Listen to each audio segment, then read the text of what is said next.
And welcome back, footy fans. Another episode of Donnie's Disposals in your ears. And here we go. Round seven. It has come. It has gone. We must talk about it. And joining me today as my co-host, a Aussie who is now find himself in California. This is my first ever Port Adelaide fan supporter series person. Dave, great to see you again, sir. Can't believe we get to talk footy again. Yeah, it's great to see you too. I know we did this a year and a half ago when you did that fan series, which was a great Mhm. chat, and it's nice to be a little bit closer in time zone. What is it, 2 hours between us now, rather than a Yep. day, almost a day? So it's great to be able to chat, and looking forward to chatting footy. It was an interesting round. It was an interesting round, very exciting in some parts, very one-sided in other parts. So yeah, there's a lot of storylines and some Definitely. big news as well. Obviously, we'll get to that as well, but yeah. This is a jam-packed episode, so let's not waste any more time. Let's jump right into it. We always go through all of the nine games, but before we do, I like a little tidbit. Your thoughts on round seven, because as you kind of just stated there at the start, a little bit of everything in this round of footy. Yeah, it was one of those rounds. I don't think we got as many answers as we thought we would, because I thought it was going to be a round that maybe St Kilda, as a Port fan, I wasn't expecting a win. I thought St Kilda might stamp some credentials, but we actually did that. And then I thought Collingwood. I mean, I'm a Port fan, so I'm always looking for the Crows to get beaten pretty handily if possible. I thought Collingwood might handle them a little bit better, and actually the Crows probably were unlucky to lose that one. Bad kicking's bad footy, and we'll get into that when we go through them. But that's my thoughts on the round. I thought there was some. It was a little. We haven't had everything answered yet. There's still a few teams that are waiting to kind of tell us exactly who they are. Yep, and some that I think we what we thought at the start of the season has changed a little bit in Mm-hmm. many a mind. So let's jump right into it. As you said, huge Port fan. We talk Port. How up and about are you with the 7 point win over the Saints at Marvel Stadium of all Mm-hmm. places, 83-76? I will give you your soapbox, sir. Thoughts on this game again? Jason Horn Francis finding a with the Hornet coming out and really Oh having my a god. great game despite the minuscule again returns of the booze, which again I have to admit I've heard Lee Montagna and a few others say that there were a few sections around the section that had the booers that were giving them a lot of stick, telling them to stop. So Mm-hmm. maybe, just maybe, we're starting to see some people kind of rein this ridiculous booing in. Yeah, I mean, yeah, just on the booing, I think, yeah, I did notice on social media that there was some Essendon fans, because we're playing Essendon this coming week, getting around on social media saying, "Look, let's call this if we see it, even though it's I think it's at Adelaide Oval. So Mhm. if we see it, stamp it out." And there's a bit of that starting to go around. There's still some of the idiots, but it's starting to feel. Hopefully, it's starting to turn. But that's it's ridiculous. It's stupid. And quite incredibly immature. I was really happy with what Ken came out. His fiery defense of him after the Bulldogs game a couple of weeks ago was incredible, and it's good to see. And I think he's got the support around him at the club, so he's going to get through it, and it'll just peter out at some point, I'm sure. But on his performance, I mean, both him and Port, man, I didn't watch it live because I had a meeting early that morning. It was early Friday morning game. It was like 2:50 a.m. here in California, and I had a meeting at 8:30. So I decided I did the mature thing and thought I'll watch it on replay. But I can never go blind and not see the score. So I woke up, checked the score straight away, and just kind of blurry eyed. Just had to take a second look and go, wait, we got over the line in a close one, Mhm. at Marvel, which was our eighth win in a row down there. So it's kind of like our second home ground suddenly, like, which is incredible. But it was good to see Port. Watching the replay, there's some adjustments they're making in game a lot more, and whether that's they're starting to realize who they've got, the cattle they've got. It's still incomplete. Jason Horn-Francis is one of those key pieces that we've got. He was a contested beast during that game with 18 contested possessions and 11 clearances. It's kind of the player that we've been really needing in there, and he's not going to be that every week because he's still developing his game. But you can starting to see between Ken, coaching from the bench now, he's getting a little bit more hands-on with the players at the bench, and then Josh Carr and co up in the box. Maybe there's just a little bit more of a. I liken it to as a big Ted Lasso fan. You see, I don't know. Do you watch Ted Lasso? I wish I could right now. I don't have access. I'm not on Okay, Apple TV. I've had a few people tell me that I should yeah. because of my coaching background. Well, it's just like he's always on the sidelines with his two assistants now in the characters Roy Kent and Coach Beard, And I love it. And then obviously the other side's usually just one manager, and there's like this team coaching thing that Port are doing where Ken's on the bench. He's getting a little bit more help from up in the box maybe, but Ken's still very much part of it. But it's just this change ever since the untenable stuff at the end after the showdown and everything was crashing down and we were all falling into the abyss. There seems to be a real effort to change the direction. It was starting to look pretty bleak, but with Ken going down to the bench, and he's a bit more fiery in his press conferences lately as well, between just asking for some clarification on umpiring decisions. There's a little bit of a different mood with Port now.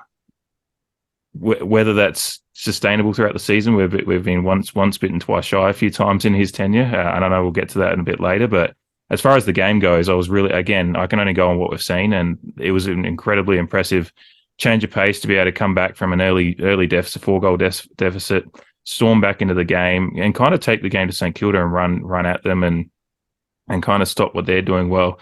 St Kilda tried to go around Aaliyah, but when you've got Aaliyah and Trent McKenzie kind of working together, they're athletic a little bit and they work together quite well, and filling the lanes and all that kind of stuff. And my worry has been the lack of a big keeper position defender. I know we went after Radicalier from Geelong in the off season, and we've had some injuries down there as well. And Tom Cleary hasn't been playing; he's playing down the Sandful at the moment as well. But the structure seems to be working, and there seems to be they're trying a few different things, like bringing Dylan Williams in off halfback, who was a forward in his early days in the Magpies, and they're just trying a few different things, and it's working, and it's good to see.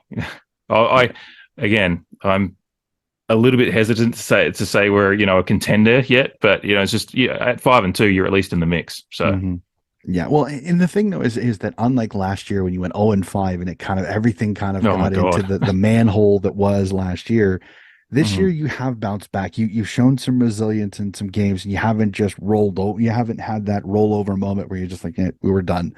So I really like what Ken's doing. I agree with you. I think stepping up for Horn Francis, I think what I found fascinating was then how it started a drama between King Corns and David King, which I find fascinating. When a couple of guys that are both alpha bulls when it comes to their opinions, and I state that again, their opinions, and see them yipping at each other on SEN was almost kind of comical to me. So I don't mean to go on a tangent, but I thought that was hilarious that they were yipping at each other in their SEN little show that they had. And I thought it was hilarious because I think neither is 100% innocent on it.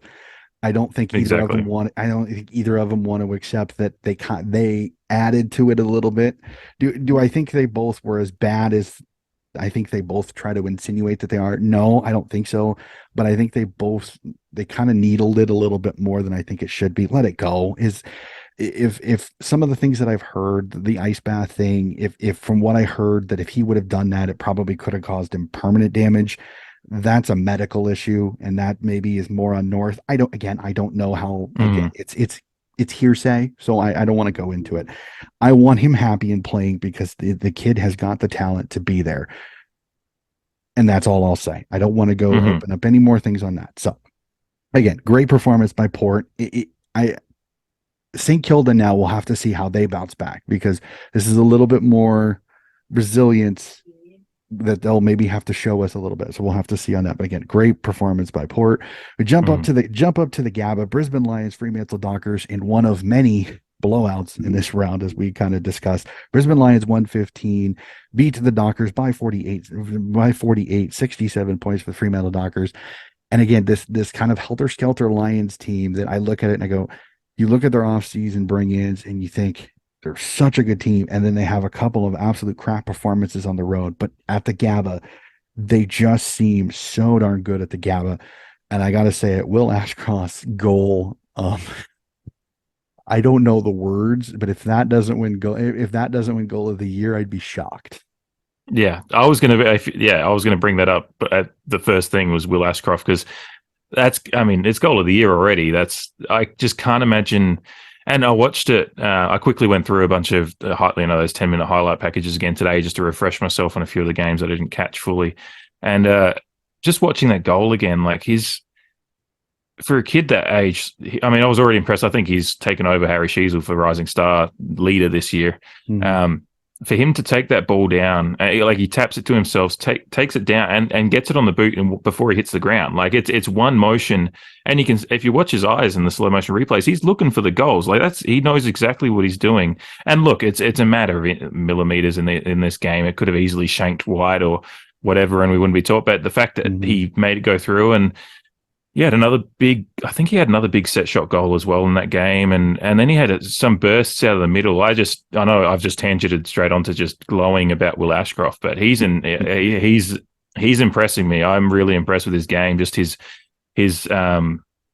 power and burst. Like, I know we've talked about the power that Jason Horne-Francis has at times, Hinkley has. And I kind of see that similar kind of style from Ashcroft and how he can just burst through the middle and, the flowing hair, and he just looks he looks beyond his years already as far as his build. And he's certainly going to mature into that body more again still. But he's incredibly impressive. And you can see Brisbane as a side are already pretty impressive. And, as you've mentioned already, they had a couple of disappointing losses on the road, starting against Port. Thank you. But when you see them at the they refer to the Gabba as the Gabbatoir in cricket at times because of Australia's historical dominance up there at times, and Brisbane have kind of taken that attitude there in the footy as well, and they've usually got a pretty good record up there when they're playing good footy, but. You see Hipwood starting to look better again, and Danaher's. I think he can still find some more consistency, but overall, and Cam Rayner's a big one to come back in after his injury riddled last year and all that. So they're a team that we'll talk about, who's contending for the flag. They're a contender for sure. Whether they're not favourite, but they're certainly starting to, after that rough start, they're starting to get back into that kind of. You could look at them as a top 4 contender for sure. Yeah, it's just finding that road form will be the biggest thing, because again, you can't win a grand final unless you can go down to the MCG, and again, it's the debatable Vic thing where not all the interstate teams get as many chances to play on the MCG as others, so we'll have to see again. Brisbane, like I said, if you just look at their list on paper, this is a finals flag contender type of team, but again, they have these moments of Jekyll and Hyde where they play nowhere near their talent wise, and then for some reason they step into Gabba and they become the triple premiership team that it seems like nobody can beat. So again, I just want them to kind of even out their make a little bit more of a consistent type of play. Again, Brisbane's a good team. I think they're gonna make finals. I highly doubt that they'll go on a massive slide unless Danaher, Hipwood, Andrews, Dunkley, half their team gets riddled with injury. Now, I touch wood, that's not going to happen because that would be horrible for the competition. But I mean, that's the only way I see this happen. Brisbane is just too good a side. Coach Fagan is too good a coach. I think that they're going to be there when the whips are cracking. But can they make themselves consistent enough to be that rot to the Geelongs, to the Collingwoods, and to the Melbournes? So we'll definitely have to see. So we go. It's very Port Adelaide. I was just going to say it's very similar to the question that Port Adelaide fans have had with Hinkley over the years, the Fagan Brisbane consistency thing. So it is an interesting parallel there. But yes, anyway. It is. So we jump to it. The Battle of the Bridge, the Sydney Derby, whatever the heck you want to call this game. Oh, I will let me kind of like I did last week. Let me have my moment here, and I will put my red hat on. Am I frustrated as a Swans fan? Yes, they get the 1 point loss. Toby Green, darn you, Toby Green. But again, I respect the guy. Like I know he's got his bad rap. I really do. But the guy is an incredible player. I just wish he would cut the crap and just play footy, because if he did, he'd be that guy for GWS that would be in the Brownlow discussion all the time. But I think he's got such a rap with the umpires now. I think it does affect him a little bit. Is the guy talented? Absolutely. Is the guy incredible pain in the ass? Yes. GWS just did what they needed to do, and the Swans let them. They took their foot off the gas in the last 8 or 10 minutes. They let GWS stay in the game. They gave up a couple of goals. It happens. Am I going to make excuses for the injuries? No, I'm not going to make excuses for the injuries, because if you look at how they played against Richmond, even as a young side, they could still play really, really well. I don't think Richmond is as doldrums as some people think they are. I still think they're talented. They're just not connecting. With Sydney, it's kind of the same thing. There's just this connection issue now because of some of the things they've been really thrown off for a loop. Again, I'm not going to make excuse for the injuries because I think John Longmire is a good enough coach. He gets these guys ready. There's just some structural issues now that they don't have that anchor of Dane Rampy back there that they've just not been able to figure out. Robbie Fox wasn't there last week. Some of the communications, I think a lot of these young guys like Braden Campbell, Tommy McDonald, Nick Blakey are used to having those old heads back there. You could tell they were a little rattled late in the game because they didn't have that calmness of a Rampy, of a Fox. Mm-hmm. And it showed. Was it as horrible a performance as some Swans fans go? Maybe, but I don't think so. I think there was a lot of positives. Pete Laddams, OMG, Pete Laddams had a day out in this game. This was the Pete Laddams I think a lot of Swans fans hoped we would see because we know Ruck Jesus and Tom Hickey is not going to play forever. Laddams is going to be that option. He played to his absolute best in this game. I got to give him props on this one. Buddy Franklin, were they centric going forward to Buddy Franklin? No, because Franklin had 3, Will Hayward had 3, and Logan McDonald had 3. So statistically, it may look like it sometimes, but I think there's much more spread of the ball. The issue would be Papley was a little off. Heaney was a little off. And they still don't have that 6th defender. Ryan Clark comes in as that great defending forward, which is great since we have Nick Dacos and Collingwood coming up, which will be fascinating because most people forget Nick Dacos' worst game last year was against Sydney, at Sydney, where he only had, I think it was 15 possessions and didn't have nearly, and who was guarding him that day? Ryan Clark. So I jumped a little bit. Hat tip to GWS. You guys won the game. You made the plays when you need to. Are the Swans as dead in the water as some people say? I don't know. It seems like it because the injury list has really hurt them and they're in really, really key positions. Your thoughts? Yeah, no, my main thing I took out of it, I actually watched the game live. I can't remember. I got home and it was on. I watched most of it. And it was like 11, it was always 10 my time. So it was a decent like 9-10 your time. So it wasn't. Yeah, yeah. So I must. Yeah, that's why I watched most of it, I think. And my main takeaway from it was a little bit of a structural thing, as you could see just in general, and it was again in our game that we played against you guys a few weeks ago. You know, you were the better team for large stretches of that game, and again in this game as well. You know, scoring shots and all that stuff. It was just efficiency inside 50, missing a few. Whereas this is the thing in footy sometimes. Sometimes a team is just kissed on the dick. And GWS was, at one point they were 14 goals 3 or something like that. They were just, they were kicking them from everywhere. They were, and not just in the set, they were snapping them accurately. And it's just sometimes you have a team that just stays within. It felt like, because I think you guys got out to a couple of, 3 to 4 goal leads, and it just felt like you just needed to kick one more, like without them getting one back. And you might just get them at a far enough arm's length that you're going to, but they just kept on fighting back. And that's footy. And like you said, Sydney, if they were a little bit better structurally and a few other things, probably you're not letting them come back from that. But that's just footy. It's fine margins. And I think what you said, I agree with. On Sydney, they where they're at, I mean, they're 4-3 now, right? The record is 4-3? 4-3. Was it 3-4? Was it 3-4? Yeah. Yep.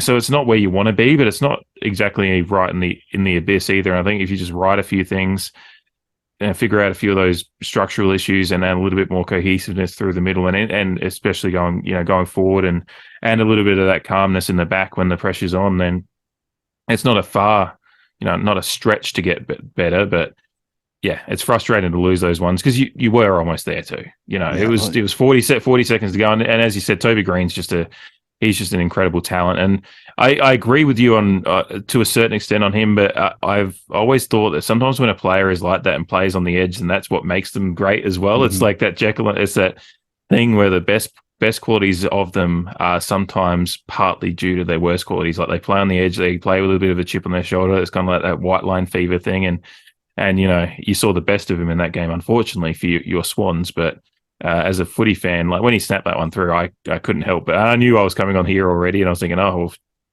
damn, Donnie's going to have to be, unfortunately, talk about a loss. But I was like, geez, that was a good finish, and it just shows that the parity between teams at the moment. I know we're going to get to a couple of real one-sided results, but it's good to see, because I mean, we're going to talk about expansion in the league in a little bit, and GWS have at least made that rivalry Mhm. pretty interesting for the last few years. So, Well, I think with GWS, the talent on the field is there. The issue I think for most people is in the stands, and we won't get in. We mhm. won't get into that. And I've had some discussions with some friends, and I almost kind of agree with it. Do they need to move to Canberra? Do we give up on the Western Sydney part because it is so NRL centric and move them to Canberra? Because it seems like every time they go to Canberra, they sell out. I know Manuka Oval is not massive, but they pack it out. They get a ton of footy loving people in Canberra. I don't know why. Again, will it happen? I don't know. Again, I think sometimes it's kind of the same thing with the Gold Coast. I think the AFL is stubborn and don't want to admit that it's just not working. So Mhm. we'll have to see. But again, all due respect to the GWS, I love that this has become a rivalry to where it is helter skelter. You never know who's going to win. What I find fascinating, and I was telling Ross this, who's huge. I said what I find funny is GWS wins the close ones, and Sydney gets the blowouts. So it's like whenever the game is close in the fourth quarter, I go, well, has a better chance of winning this one than Sydney does because Mhm. when it's a blowout, Sydney gets the blowouts.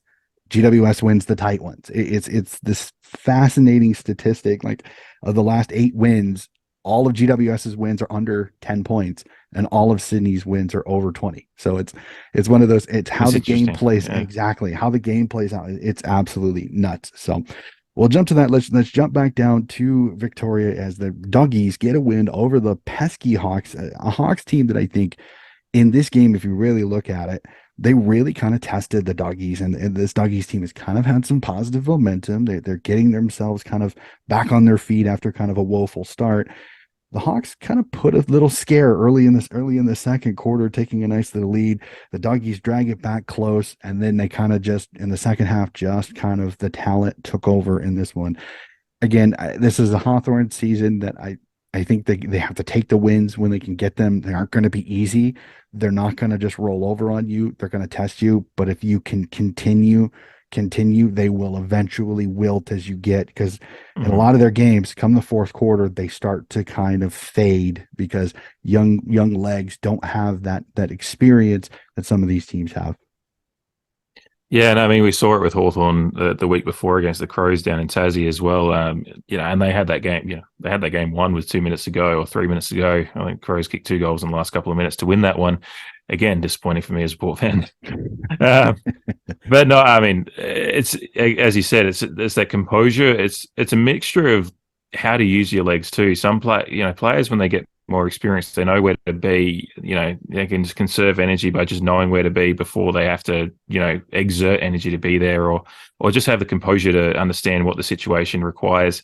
And yeah, it's whereas the Doggies, they played in the grand final 2 years ago. 2 years ago, the last few years of COVID and everything, Hmm. time's a flat circle at times. You just forget how long it's been. I think it was 2 years ago. Hmm. And they probably were a bit disappointed last year to not kind of back up to being that contender, but they've got a really good list. And the fact they were, Dunkley was kind of not surplus to requirement, but they were able to, he was looking for greener pastures, but Bontempelli's having a year that could be, he's going to be right up there in the Brownlow again, and got redeployed Josh Bruce down back, and got a pretty good young forward line as well. And they're trying to get Jamara Ugle-Hagan going after he spent a fair bit of time in the VFL over his time since being drafted. They're a team that's not a complete product after being in the grand final the last couple of years, but they're a pretty good side. And for the Hawks, I mean, it's a testament to the Hawks that they stuck with two pretty good sides over the last couple of weeks, because I think Adelaide are a reasonable side, and the Doggies are as well. Where they're going to fall at the end of the year might be in that 5 to 8 range, or 5 to 10. We'll see, I guess, over the next few weeks, because the Crows have had a few good starts and fallen away. But for the Hawks to be plucky in those games is a good sign for their redevelopment. I still don't know where their list is going exactly yet, with the kind of players they've turned over in the last couple of years. But it's a good sign of at least a competitive culture and a coaching that's working, because they certainly weren't expected to win either of those games, and they were competitive. So, Hmm. but the Dogs ultimately put their foot down and got away. Yeah, dog's just a little too much talent again. I think the one thing you got to give Sam Mitchell is with such a young side is that he has them competing. They're not just rolling over, Hmm. and it's kind of a perfect transition. It's not like the next two results. I don't want to talk the next two results. I don't really want to do a ton into them. No, there's not much to do. The 90-point win by the Melbourne Demons over North. I'm going to put it down into two sentences. Melbourne too good. North is still there's still work to be done. And then jump out west, West Coast Eagles, 108-point loss to the Carlton Blues.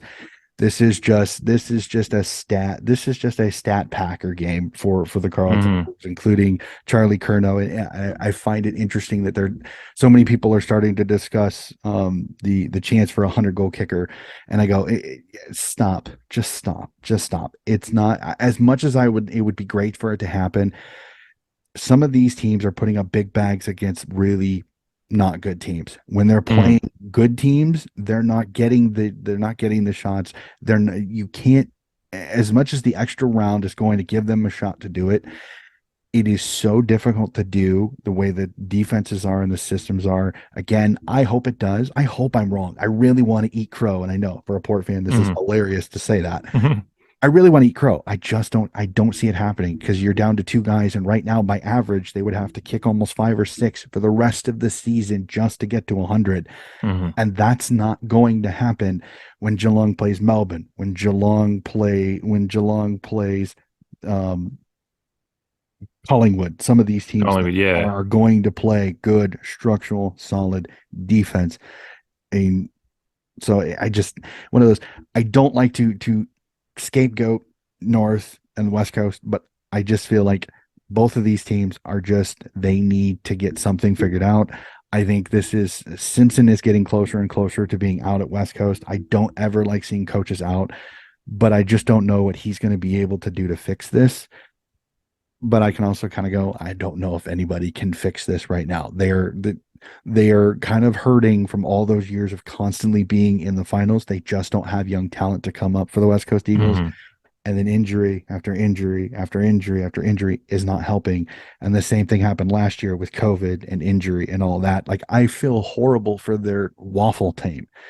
They have been smashed like this in the last three games. I They had mean, they brought yep, they Lewis brought Will Jetta, Scove. yep, and Will Schofield have both in the last 2 weeks come out of retirement just It's flat. incredible, isn't it? And again, I'm not. Again, West Coast Eagles fans, please don't be angry with me. I'm not laughing No. at you. It's just fascinating that it's come down to this. Thank Will Schofield and Lewis Jetta for doing that because Mm. for many people, I don't know if you'd really want to go anywhere near that. So for them to love the club enough to come out of retirement to help, that is cool. Like I all kudos to them. Again, West Coast, I just kind of feel like are they gonna try to just survive this? And then do they move a Nick Natanui, a Luke Shuey, some of a McGovern, a Elliot Yo to try to get draft picks and capital because it's just their flag contendership is done. There's Hmm. just no other way to say it. They're too injury prone. They're getting to up there in maturity. I don't want to say old because for many of these guys, I'm actually older than they are, which is kind of creepy to say, but they're not old. They're so mature and they've had so many great seasons where they've played a ton of footy. Their bodies are breaking down. Shuey can't keep on the park because he's got hamstring injuries or calf injuries. Elliot Yo seems to either have a concussion or then he has issues with soft things. Ryan broke it, or Cripps broke his ankle. Ryan hurt his hamstring. So it's just like everything that could go wrong for West Coast again this year has went wrong. So this was a stat packing win for Carlton. It's a stat packing win for Melbourne. Again, Christian Petrarca kicks 3 goals from the midfield. I mean, how many midfielders can say they kick 3 goals in a game? Very few. This was just two good teams beating two teams that just are not at their level. Hmm. Yeah, and that's the unfortunate thing with West Coast is they probably want to accept that they're in the depths of a rebuild now, and these none of these players that you just mentioned, who are all greats and premiership players, and guys like Shannon Hearn who have been great servants to their club, but they're not going to be part of your next premiership team. They're Mm-mm. not going to be there. So yeah, like you said, do you take the chance and see draft capital they have, which even then for some of these players may not be too much because they're as you said they're aging as well. So then you've got to take what you can get, which will never. This is a slight aside, but I'm a Portland Trailblazers fan, and we're having a discussion now with Damian Lillard as a player because we're like, are we going to get back what we think he's worth? Because we remember all the good memories, and West Coast fans will do the same thing. We're like, these guys have been, we've loved these guys for 10 years, 5-10 years. So you put that kind of emotional baggage on them, whereas another team is just looking at them as who they are and what they can be for their future. And so, the draft capital thing would be interesting if they do go down that road, but otherwise they do just have to accept that they're in the midst of the rebuild now. They're bottom. They're going to finish in the bottom 2 this year the way they're going, and injuries have sucked. Like they have been brutalized by injuries both this year and last year, and then the COVID stuff as well. It's been unlucky, and I think COVID really, COVID was a big deal for the Western Australian-based clubs because of the state rules there and all that stuff. It was a tough time for them over there. So I do sympathise. And like I said, when I laughed about Wiscofield coming back in, that wasn't laughing at West Coast, it was just laughing almost in, solidarity with the ridiculousness of the situation. It's but yeah, and North, and they don't want to make the mistake North Melbourne have made, which North Melbourne hopefully now that they have capitalised on trying to get some draft picks and some youth in, and Harry Sheaves was a great player. But what North Melbourne did to try to stay up and competitive a few years ago when they took Jared Pollock off our hands, who I love Jared Pollock as a Port player, but he wasn't worth what North paid for him. And then they get, bring Stevenson in and a few of these other, they grab Hugh Greenwood, who was going to stay at Gold Coast, but then suddenly was a North Melbourne player. And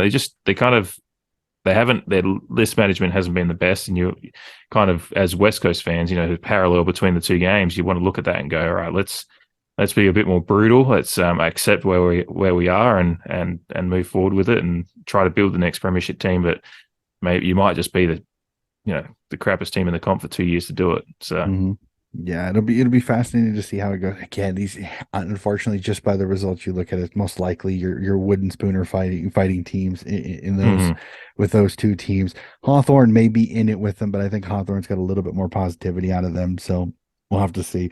We jump to absolute cracker on the MCG as Essendon just gets nipped by the defending premiers 132-104. Absolutely barnstorming, cracking game. It was very interesting to see this game because, again, there were questions on Essendon, whether were they legit or did they kind of benefit on some teams that they got some soft draws. Essendon really proved something to me. They stood with this. They went toe-to-toe with Ali, and they gave just as many shots as they took. They took one too many, Geelong just a little bit too much, but I got to give Coach Scott some kudos because his team never gave up. They were fighting and fighting and fighting, just a little too much firepower when Jeremy Cameron is on the Cat side of the ledger here. Yeah, and I think Essendon had a tough. I mean, they had that comeback. They had to witness being on the opposing side of that Anzac Day match, and so Essendon were coming off a short break as well, and that Anzac Day match being Tuesday in Australia last week, and that was rough. Like I went to sleep at 3/4 time thinking Essendon had that, and I was going to be 9-9 in my tips that week, and then I wake up to see that Collingwood won that one. So that's got to be brutal. And then to back it up against the defending premiers who are finding their form again, it's and they stood with them, like I said, on a short break, which we get. These are professional teams, as some and they've been playing in that kind of match. The Anzac Day match is something they do every year, so it's part of their league season every year. So it's not much of an excuse, but it is a little bit of something. Especially that's a draining match to play in, and that was a barn, as you said. This one was a barnstormer. That Anzac Day match was a barnstormer, and I agree. So they've had 2 tough weeks. Unfortunately, both games went against them, and I think they're 4-3 now. I was thinking that's where my Sydney thing. I was looking at the Essendon record. They're 4-3 and just outside the 8 now. Right now, Essendon, I think, because it's a real logjam right there, being early season. And they're unlucky to be there. They should, they probably should be 5-2 if they held on against Collingwood, and then maybe they win against Collingwood and take that confidence in and have a bit better performance against. This is all sliding door stuff, but I think Essendon are in a pretty. Anyway, what you were saying, and I went a bit long there, but I agree. They're in a pretty good spot. I think they're in a pretty good spot. How they respond to 2 disappointing losses mentally going forward, that's kind of sometimes you're always looking for the response. As to what's going to, going forward after you take that. Will they take that on the chin and say, no, we played pretty good, take the positives and continue to move on with what is a promising season? that's yet to be told. But I think they should, hold their heads reasonably high after 2 tough games, 2 losses. It sucks. If I was a fan of Essendon, I'd probably be a little bit more. I'd probably be a little bit more down in the dumps about it because that's just what you do with your own team. But looking at it from the outside, I think they're two reasonable performances against two of the best sides in the comp. I think Geelong, despite their rough start, they've stormed back into contention and obviously being defending premiers and the side they are, they're a good team. They're a great team. So you can't feel too terrible about losing in competitive matches against two good teams like that. Yeah, and the scary part about it is think about this: in 3 games they've played Melbourne, which they won, Mm-hmm. lost to Collingwood, and lost to Geelong. Those are the 3 flag favorites. Getting out 1 and 2 is actually quite an accomplishment for Yeah. an Essendon team that last year, I mean, they were ridiculed with some of their Mm-hmm. performances. Yeah, I completely agree. Like, honestly, if you're Coach Scott, there's a lot of positives you can take out of it. Like I said, you went toe to toe with Geelong. A couple things just didn't go your way, and you're still a relatively young list. There's still a ton of talent there, so there's tons of positivity. I think at the hangar for many Essendon supporters and everybody that I talk to is, yes, it sucks that they lost, but they lost to a Cats team that I think are starting to kind of show the form that they showed at the end of last year, which is Mm-hmm. terrifying for many in the competition for sure. So we jump to what I have to say is probably the result of the round that I kind of thought could happen, but I didn't expect it. As the Gold Mm-hmm. Coast Suns at Marvel Stadium, which again we'll keep jokes aside in this time, get the win over Richmond 72-48 in a game that this I've been fascinating how many people after this game have jumped off the Richmond bandwagon just as quickly as they got on it at the start of the season. I'm kind of one of those, the Suns anger me.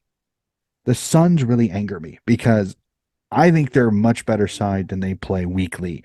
And I don't know what Stewie Doo needs to do to get these guys to pull their heads in. Because if you look at this list, and this is without Tuke Miller, they won this game Mm-hmm. without Tuke Miller, probably their best player on their entire list. I know they've got Lukosius. I know they've got Anderson. I know they've got King. Tuke Miller is the Gold Coast Suns. There is no argument about that. And to get a win over a Richmond side with Taranto, Hopper, Martin, Rewalt, some of the really, really good players that are on this Richmond list, and to beat them without Tuke Miller, that is impressive. Then you look at the actual Richmond that showed up in this game and you go, okay, really? I don't know what to say when it comes to Richmond. Like, I really, really don't. Has Dimmer Hardwick lost this group? Like, that has been the thing that's Mm-hmm. run through my head. And I've even asked a few Richmond people, I said, is Dimmer's message getting stale? Because each and every season since 2017, since they won their premiership, since their last premiership, it has been decreasing in where they're finishing on the ladder each and every year. That is not a trend that you want. This is a group that's starting to age. Yes, you move in Hopper and Taranto, but look at what they gave up. And right now, it is looking, GWS is licking their chops if Richmond ends out where they are, because they're going to get like the 4th pick in this year's draft Mm. and their own. How impressive is that right now? This is looking like a coup almost for GWS instead of Richmond. Yeah, no, I agree on Gold Coast being frustrating. Yeah, like as just to mention on Took Miller, one of my favorite players outside of Port players. I love watching him play. I had bets on him to win the Brownlow last year, and he was very close. I also had a couple of bets on Cripps, so I still made out with some decent money. But Took's one of my absolute favorite players outside of Port, and he is out and out their best player. They're Rolls Royce, the guys that he can build around for the next 5 to 10 years. What age is he now? He's in his mid-20s, so they've still got a long time of him to go. Mm-hmm.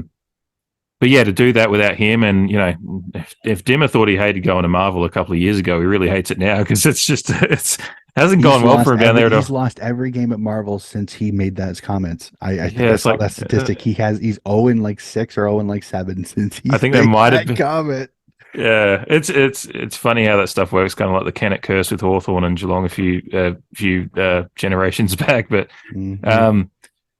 yeah, as far as Richmond go, I think they have been stung by injuries. Tom Lynch going down for half the season is rough. I think Nankervis is out for a bit as well. So, but they can't be absolute excuses. And I think Richmond in this game, I think, scoring shots were like they had their opportunities to put some pressure on the game, put some scoreboard pressure on, and they just didn't do it. And and they just, again, kind of like Sydney, we were talking about them earlier, structure wise, just, with those guys that are out suddenly and bringing these, they're getting Taranto and Hopper into the side as well. There's just a little bit of disjointedness about the way they're playing. Dusty doesn't even look as sure of himself out there. And just overall across the field, they just don't look like the team they are or team they were. And, you might be right. Dimmer's been there he was there in 2011, 2012, I think. So it was that 12, 13 years now. And, he was one of the coaches that had the fire under his ass for as much as any before he finally broke through for that premiership, and he was one of the most scrutinized coaches in the league at that time. Sorry if you see me pushing. I've got a cat that's suddenly woken up and wanting attention. So you'll see my hand moving behind the screen, just pushing her away. But that is the thing about coaching and management positions, whatever. And when we're going to talk about the AFL CEO thing, just sometimes a message does get stale. And I think there was John Cahill as a coach, a legendary coach at Port Adelaide Magpies, and our first coach in the AFL as well. He said he had 2 stints at Port because he said I think it was 8 years was about his time. He just said at that point you're just not getting, you're not going to get through to him anymore, and you need to move on. And he moved on and then came back and had another successful stint at Port Adelaide and 2 about 8-year stints. And that there's something to that. I think everything depends on personality and who you are and what you can do. And sometimes list management's a part of it. It's not completely on Dimmer, but he's a part of all that as well. And, could he stay another 6-7 years and rebuild another premiership side? Maybe, but does he want to do that? Who knows? Does the Richmond board and fans want to do that? Because it's sometimes just, no matter how successful you are, fans will only remember the last couple of results, and it's not going well for them at the moment. So, it does make you wonder if, I think I did see an article, one of those little Instagram posts of Fox Footy putting a, clickbaity headline on it saying, do they need to start a succession plan? And, that's something they should be looking at. But I do think it isn't quite as bad as some people are making out, even though they are, pretty close to the bottom of the ladder. But, they had a pretty good win over the Crows at the start of the year, although the Crows should have won that one too. So, they could easily be without a win, actually, if you think about it. So, yeah, there were signs in that game that they could be better than they are, but it's also, it's a results-based business and they're not getting the results, no matter how they do it. And, a draw and a win against the Crow side that hadn't quite figured out they were good yet isn't the best return when you're seven rounds in. So but Gold Coast, who had a couple of ex-Richmond players out there, being Brandon Ellis and Mubia Chol playing pretty well, and you see there's a lot of ex-Richmond players bouncing around the league. Jack Higgins and Dan Butler at St Kilda as well. It's the unfortunate thing is when you're a really good team, you end up losing a few good players that weren't quite in the side that end up being really good elsewhere. And then a couple of years later, you go, it'd be good to have them around still. So yeah, it's that's part of being when you have a dynasty for a few years there, and they should have won 4 in a row. They just overlooked Collingwood in that 2018 final, I think. But Mason otherwise, Cox, right? Yeah, there's the Mason Cox game, the one that got 60 minutes on 60 funny. Minutes this only this 7 week, years. Only 7 years later. No. Yeah. Sorry, but gripe, sorry, gripe there. I won't take credit on that. Brian Barris, or the USAFL media manager, I'll give him that due on that. He's the one that popped, like, after that 60 Minutes thing came out. He's the one he had criticisms with it, and I appreciated that he did that, because it wasn't just like you can only go over so many cracks a little bit on the story, but reel it in. Speaking of Collingwood, we jump to it again. I know you don't want to talk about the Crows too much, being Adelaide, but it's a little bit easier. It's a little bit easier when they lose. So, but here's the thing. Here's the thing, though, and I will raise my hand on this. I tipped Adelaide because I thought this was a perfect storm for Collingwood to slip up on the road at Adelaide Oval. Adelaide's playing well. Short break.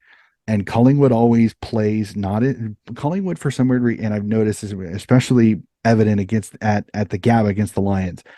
If they don't have the Collingwood Magpie army, it is a little bit harder for them to get those engines going. Yes, they're talented. They got the Nick Dacoses, the Pendleberries, who wasn't playing in this game conveniently. the Jordan DeGoeys, and you got the kind of rat pack of Bobby Elliott, Ash Johnson going forward. So there's a ton of things there, but this was a perfect storm, and the Crows kind of were the masters of their own downfall. Too many Mm-hmm. behinds kicked, too many mistakes late, and you let Collingwood stay in the game because of it. And because they did, they got burned. I would love to see this game later on in the year because I think if the Crows fix the goal kicking a little bit, adjust a few things, I think the Crows have the talent and the skill to be able to beat Collingwood. I think Collingwood is beatable. Too many people kind of, and again, I'm not trying to diss Collingwood fans. I'm not trying to diss you. I'm not trying to disrespect you, but they're susceptible. You just have to be brave enough to do it. And I think some Mm. teams are panicking and not doing it all the way through, like Essendon the week before. Essendon should have won that game. They went into conserve mode and it killed them. Mm. That's the one thing you cannot do with Collingwood. It is almost like you must continue to kick them while they're down because if you do, you will hurt them. If you let them get back up, they can then punch right back. And that's the one thing that's gotten on me. This is the many Crows fans I talk to, this is not a loss that the Crows should be disappointed in themselves. Again, heaping praise in the Crows is not easy for a poor person, but you have to Oh, admit the Crows did not lose anything in this. Yes, they lost the game. They didn't get the 4 points. They only lost by one at home, but this is nothing to harp about because it's a few little things that they could fix, and I think this game is different. Yeah, at yeah. least me personally. No, I absolutely agree. And I'll be a Port fan about the Crows anytime I like plenty, but I also Yeah. I can be mature enough at times to be objective and the Crows almost all game were the better team. And Mm-hmm. right up until I think when the Crows got up by 22 points early in the last quarter, they had 22 scoring shots to 10, I think. It was, scoring shots is, bad kicking is bad footy, all that stuff. But when you've got that dominance in scoring shots and some easy misses, Rankin kind of, which, he's had a great start to his career at the Crows and kudos to him and the Crows for, recruiting him because he's going to be a star for them for years. But, he misses one of the easiest shots he had. He snaps them from everywhere, but then he's running in on goal and kind of just shanks it left. And, that was kind of, symptomatic of and then the one where I think it was Darcy Fogarty early in the game, kicks one, kind of miskicks one where it was like meant to be a pass for Walker, and then but it ends up going through and almost looked like a goal at first, but then you see it just kind of went inside on the other side of the goalpost, and it was just all those little things where on another week the Crows kick those and they're up, instead of being 3 goals 10, they're 10 goals 3, and compared to where this Collingwood were at one point was only, I mean, they were only 5 goals 5 in the last quarter and to 10 goals whatever. It was just ridiculous, the discrepancy in scoring shots. And Yep. I just remember looking at that and going, if they'd even converted half of those 12 scoring They shots win it ahead, by they 20 or were. 30. And this Yeah, isn't even yeah, close. And Collingwood doesn't even have a chance to come back. That I think, exactly. like I said, the Crows are more kicking themselves. I think the Crows beat themselves more than Collingwood did because they kept Hmm. Collingwood in the game. Like I Yeah. think, and again, it's not me bashing the Crows because I mean sometimes you just have those days. I think every single team has had that day where just Oh, the, yeah. the radar is just not straight and you're kicking The more Crows behinds. benefited from it in the 1998 grand final when North Uh, Melbourne kicked eight goals 22. And exactly. the Crows were outplayed completely in the first half of that game. If the scoring's the other way, they're not back to back premiers. So, Exactly. but, a team just has to hang in there sometimes. And that's what Collingwood have done 2 weeks in a row. And that's credit to Collingwood, and like you said, who knows where they are exactly. But if a team can hang in there and have the belief they can come back from a 4 to 5 goal deficit in the last quarter, as they've done the last 2 weeks, that's a team to fear. Now, are they perfect because they do put themselves in that hole? That is a question that Collingwood fans probably hope to answer as the year goes forward. But, they won close ones last year and people Hmm. said, oh, well, they got lucky last year, but they're doing it again this year. And they seem to have a bit more belief. Dacos in his second year could be leading the Brownlow at this point, which would be a record thing because I think Judd and Wanganeen are the two that won it in their third year, and no one's won it in their second year. I don't think, Hmm. from what the random things you see on Twitter through the week when people are talking about these things. Hmm. So, this is a team that's building belief, and unfortunately, Essendon and the Crows are also in that position where they're building belief, and they've allowed Collingwood to do it this week as well. So Hmm. I don't like Collingwood much at all either. So it's a really tough one when it's Collingwood and the Crows. It's kind of like, I don't know. Can they Do I draw? want to? Do I want to? Do You you want wanted to to? You know?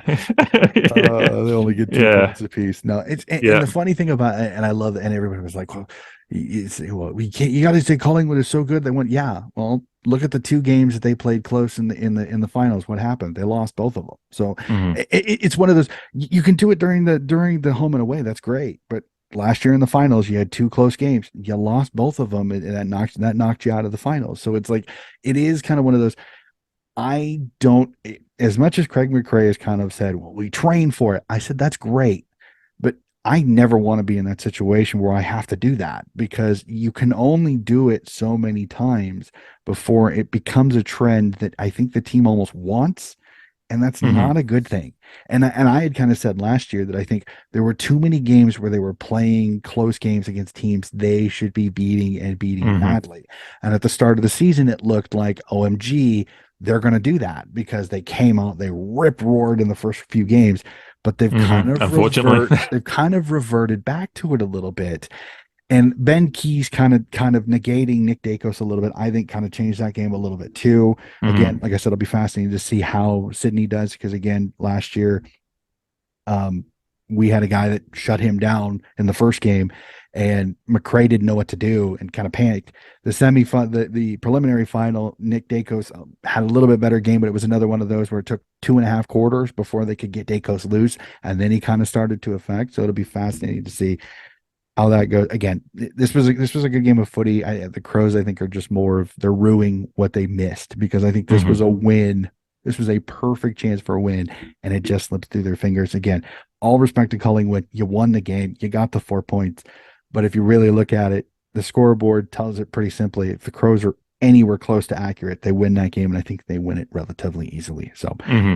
Agreed. we jump from that. We jump to my burning questions, and this is going to be fascinating. And I'll tell you this: the I'm question of the excited. week from Ross is fascinating because he sent it to me and did not know I had a port fan on. So when he comps on, I'm gonna chuckle a little bit once he's done because he sent me the question and I went, oh my gosh, you sent me a question and it's about port and I have a port fan on, so it'll be fascinating. So we'll do it Hmm. really quickly. First question of my burning rounds. We are 7 rounds down. Again, we're basically about a third of the way through the season.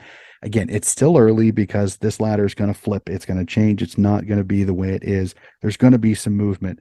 But right now, if you had to guess, who's your tip to win the flag at the end of the year?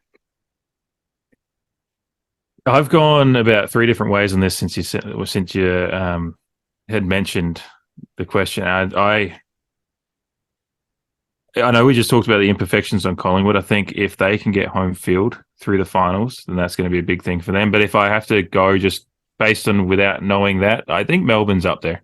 That's the one that I just like. I like Melbourne. I know they've had a couple of losses, but um, for some, and they've got the premiership pedigree. They've got a side that's still, young and hungry. They've got a good experience of young players. They've just signed Cozzy on for 4 more years. Like Petrarca's playing his getting back to his best. Clayton Oliver could win the Brownlow this year, which he probably deserves one with just how good he is. And then they've kind of, I just think they've rounded out a few of the issues they had last year in trying to defend the premiership. And Melbourne's the team that just seems to be just quietly putzing along without people because people, they've already won the premiership. They've had their premiership. They've broken that hoodoo.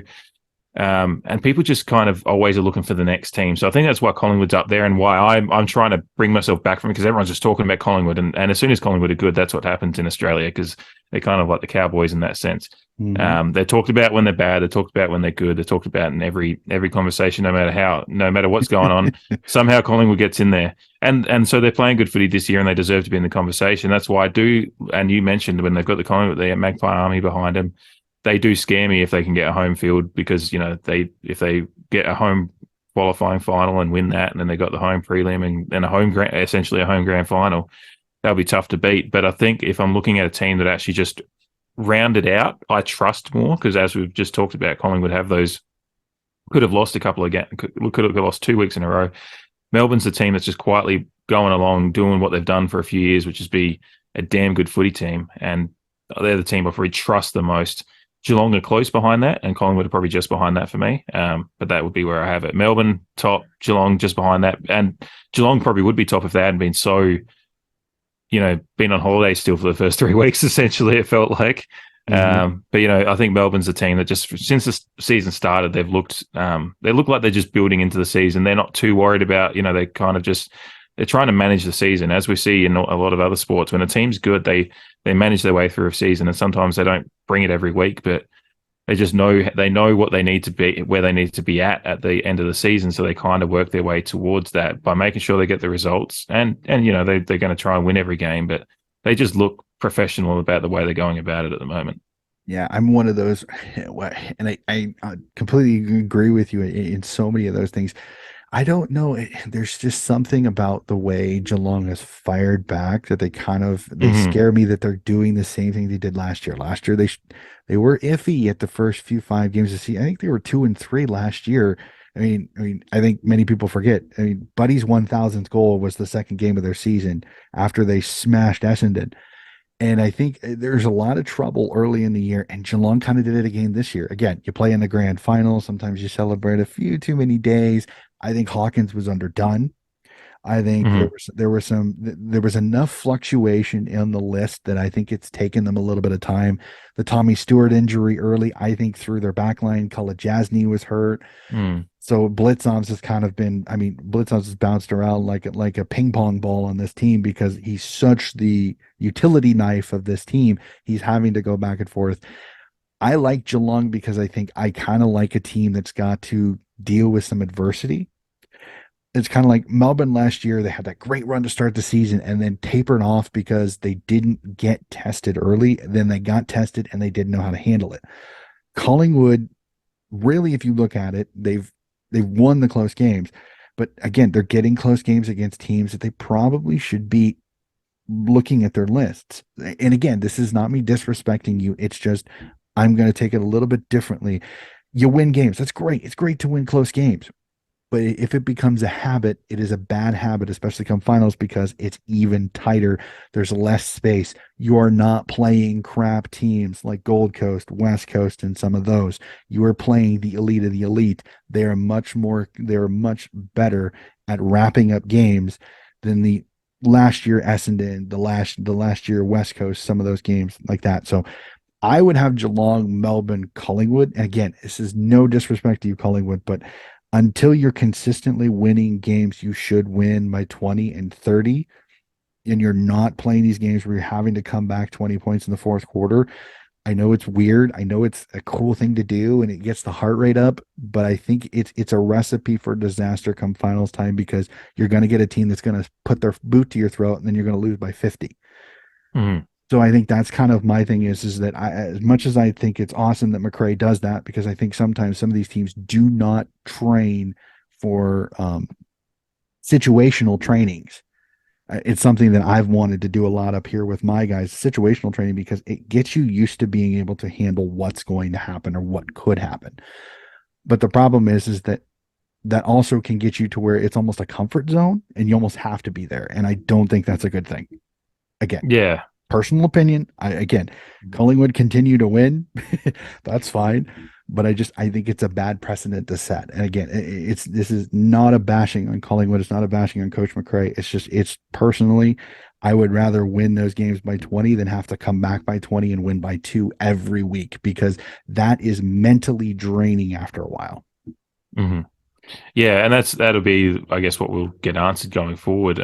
Is because if they're going to end up with a home field advantage that I predicted would be helpful for them, then they're going to have to start winning those games a lot more consistently without having to, because they're not going to come back every game from 20 points down. So, Well, it's going to yeah, hurt your the one thing you it's went, going to hurt your point differential too. It's going to hurt your percentage because yeah, if you're playing close and close games and Melbourne's winning by 40 against a couple of teams, you're going to lose percentage. And if you're even points wise, that percentage is going to hurt you, and you're going to lose a home yeah, field advantage because you couldn't put up 20 more points on a team that you probably should. yeah, and then it's quite tight at the top there after the first 7 weeks.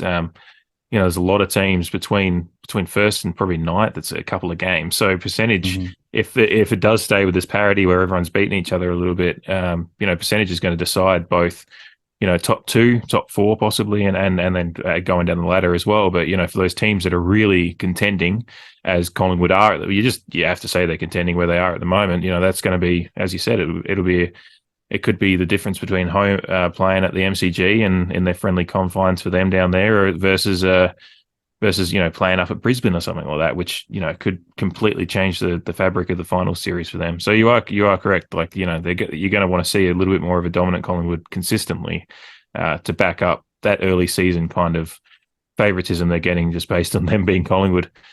You bring up Geelong. Just one more thing. It'll be interesting because you talked about the similarities to last year and the slow start and then building into it.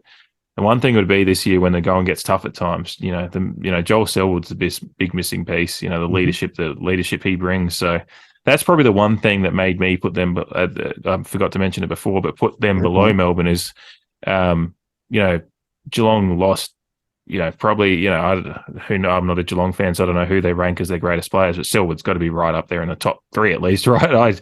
I'd assume. I'm trying to think of Ablett other Senior and Ablett Junior. It's kind of hard to do. That's but a then pretty interesting echelon to be in. But again, you could have recency bias. You could have younger fans that all they've known they may not have seen the Ablets, either of the Ablets. So it's a funny one, and it does depend on what you think is greatness, because some people it's leadership, for some people it's goal kicking, for some people it's the all around great players.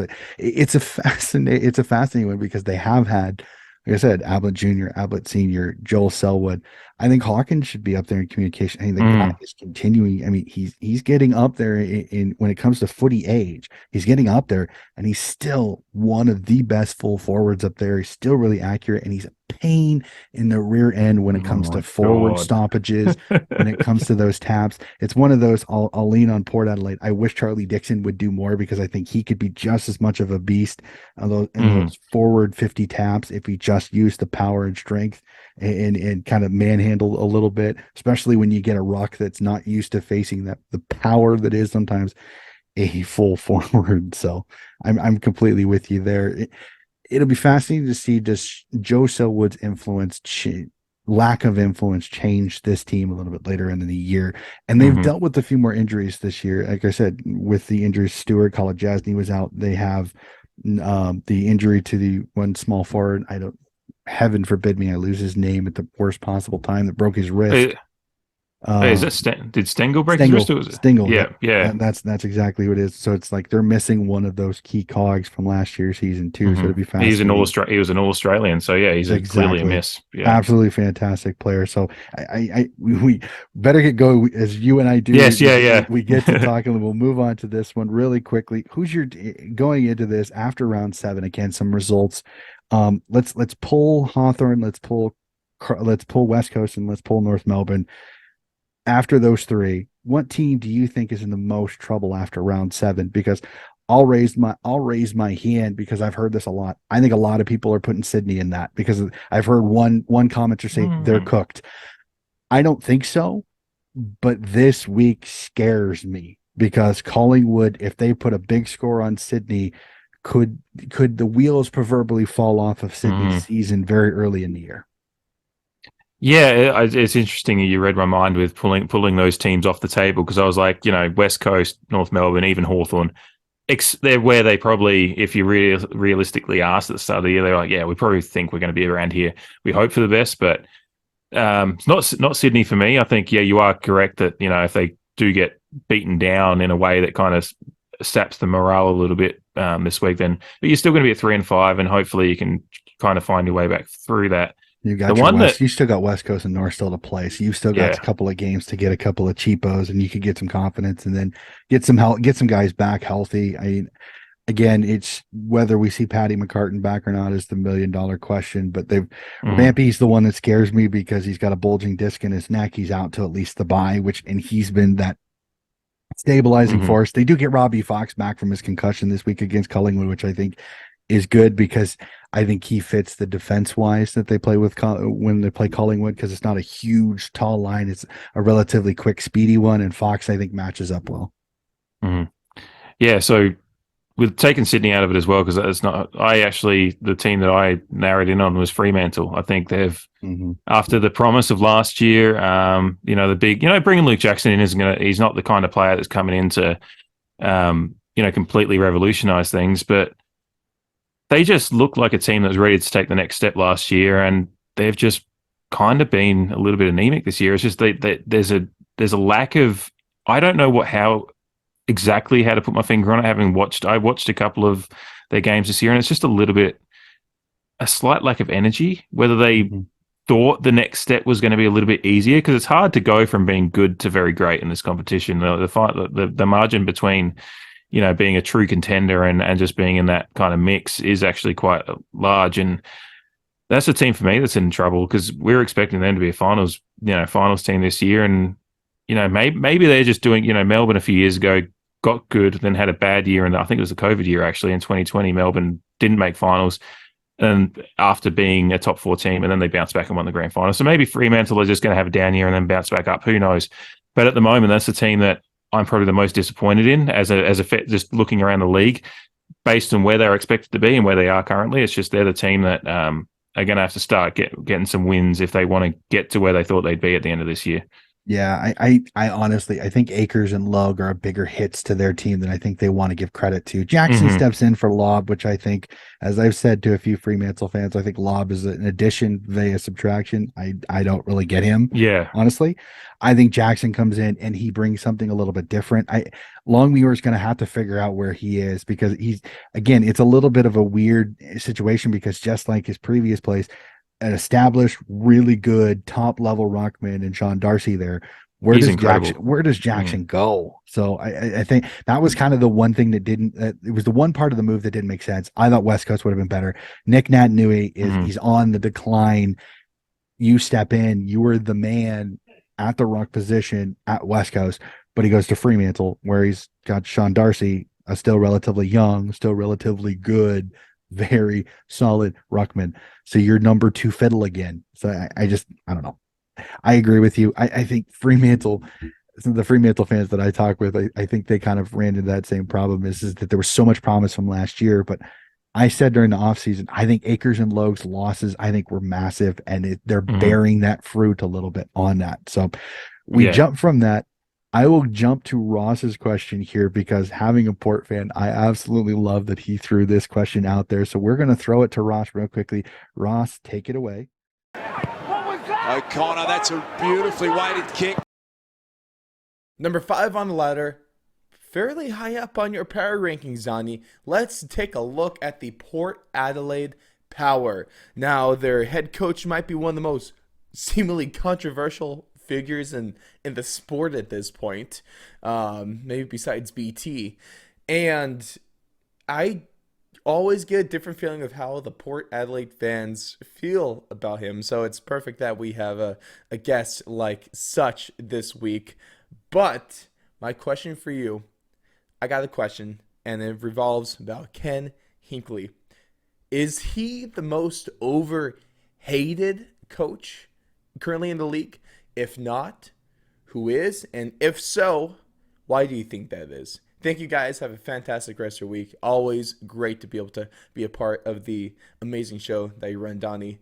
See you guys next time. Thank you, Ross. That's a great question, especially with a Port fan. So I will bring it over to you, Dave. We'll reiterate it just to be safe. Ken Hinkley, most hated coach in the entire league.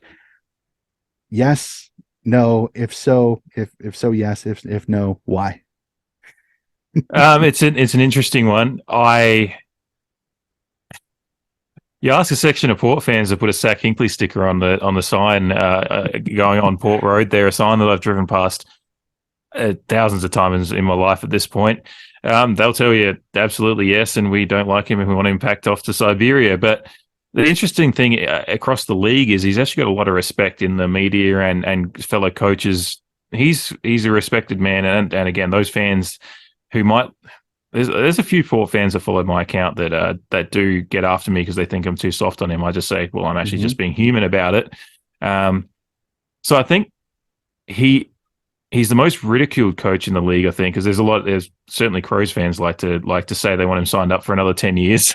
But then he is so well respected by the media, and a lot of other coaches do respect him and see the good things he does. And I will say that too. I think he does have a lot of good qualities, and I've tried to be as human and middle of the road about it, because I understand the criticisms, but I also understand the good sides of him. As we mentioned earlier in this podcast about he's a players coach, and the players absolutely adore him. I think Ollie Wines is going to make some enemies out of some of those Port fans because he's saying he wants him signed up again. So that's how much the players keep saying we need to start doing the job that he's putting in front of us because we trust him and we play for him. So it's an interesting question. There is a large section of Port fans who want him gone, and I'll say I've said it on my podcast, and I don't believe he will lead us to a premiership based on the fact that we've gone. Like, I think he's had his chances.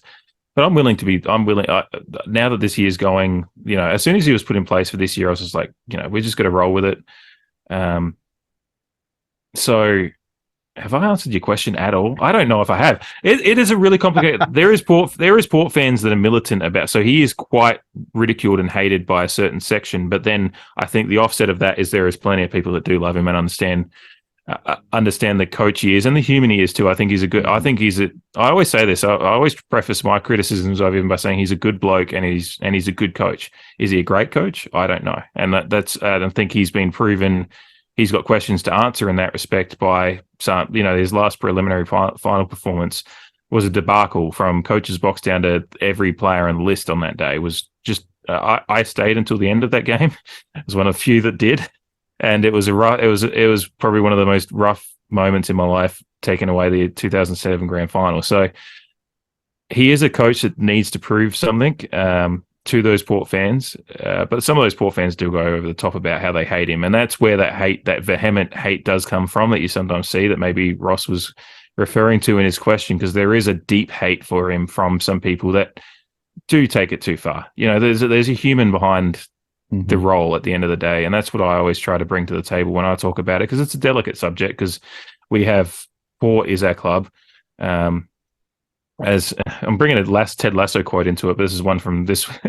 He said last week, it was a quote, it's something to do with when he was talking to some fans that he invited to a training, and the other coach was just like, why are you doing that? And he said, it's their team. We're just looking after it for a while. So, the fans, we're the ones that are there for life. Hinckley won't be there for life. He'll be, he's going to have Port in his heart for life, surely. That's what all coaches do. They take a little piece of what they are. But, it's the fans' club. So, I take that part of it and say I do try to be critical, but fair. And there's a human behind it. And I do get quite disappointed at some of the things that are said about him on the social medias and all that stuff. And that's where that hate comes from. But I think, thankfully, in the footy community, there's a lot of people that do, kind of like Horn Francis with the terrible people that get around that have, been booing him. Similarly, there's a club and structure around him that are keeping him, level-headed despite that. And I think that's the same thing with Ken as coach as well. So, yes, there's some validity to the question. Is he the most hated? But, it goes a little bit both ways, I think. I'll throw my hat into the ring. I think it's one of those that I think I would answer. I would have preferred to answer this question last year after 0-5, because then I think it would have been so much easier question to answer, because then it was like. But the thing is, with Ken Hinckley, I almost kind of look at it and I go, I think it just depends on where you live. If you live in SA, there's a much higher likelihood that you're going to hate Ken Hinckley. Outside of SA, what I noticed, especially in even the Vic media, I'm kind of like, a lot of them really, really like Ken Hinckley. They like what he does. They like what he stands for, everything like that. So it's just kind of this really interesting dichotomy, because it's almost like the people outside the bubble of Port or outside SA love the guy to death. They think he's a great coach. They think he's just been snake bitten, But it's the people in the trenches are the ones that are the most critical, which you understand because they live, they bleed, they do all this. So it's a fascinating one. I don't think he's the most hated. I think Dimmer Hardwick, and again, Richmond fans, please don't be angry with me. I think Dimmer Hardwick is climbing up the most hated ladder, because there's so many whinging moments. There's so many moments of sooking after losses. And then he gets cranky with the media for asking him questions.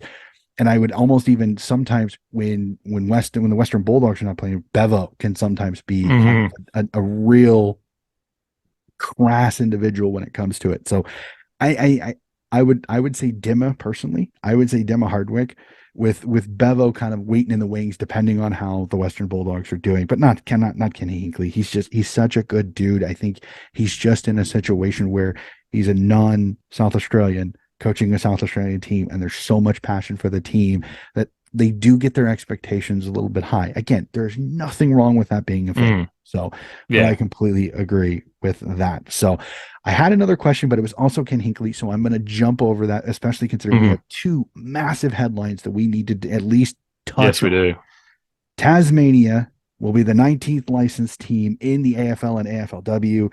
And Dylan is now going to be the CEO once this season is over with. Really quickly touch on both. Tassie, I love it. It's going to be a little bit of a clusterfuck until it gets started. Let's just be honest with you. I worry that will the separation between Launceston and Hobart, will they at least try to make it as somewhat even as possible? I know they're going to build the new stadium, so they're going to get the majority there, but don't alienate the other half of the island just to make sure that you use that. And from what I hear, I think it might be 7 and 4 of their 11, but then again, no, I don't know. And then Dylan, your thoughts on the hire, because honestly, I think it's a great hire because he's so much more connected to the clubs. I think this is going to be a little bit more club centric instead of just the business of the AFL under Gill. Again, Gill has done fantastic, so many good things that he's brought to it. But I think Andrew Dillon is a perfect hire. I know some people, why'd you spend all this money to just hire the second guy? Because they're trying. I did say that the other day myself. I was just like, wait, we spent a year and a half just to go back to the guy that was like a door down from Gill. But I get it. You got to do your due diligence. So, but the due diligence. But I think it was one of those where they did test the waters of people outside. But I think Dylan was the perfect candidate if there was no star outside of the AFL house bubble. Yeah, no, I agree. I guess, just start on Dylan quickly since we were just talking about him. It's a boy, like, and I have my cynical moments about the AFL plenty too. And, a lot of people said, oh, it's a boys club hire, but, he's been there for 20 years. He's got a track record of, he's a legal background. I think it was, as a lawyer at some one of those firms that has 5 different names or whatever in his early time, and then he was at Village Roadshow, I think, and then he moved to the AFL as their legal counsel in 2000, and still is been kind of in that role as upon taking on the other roles as he's moved up the ladder there too.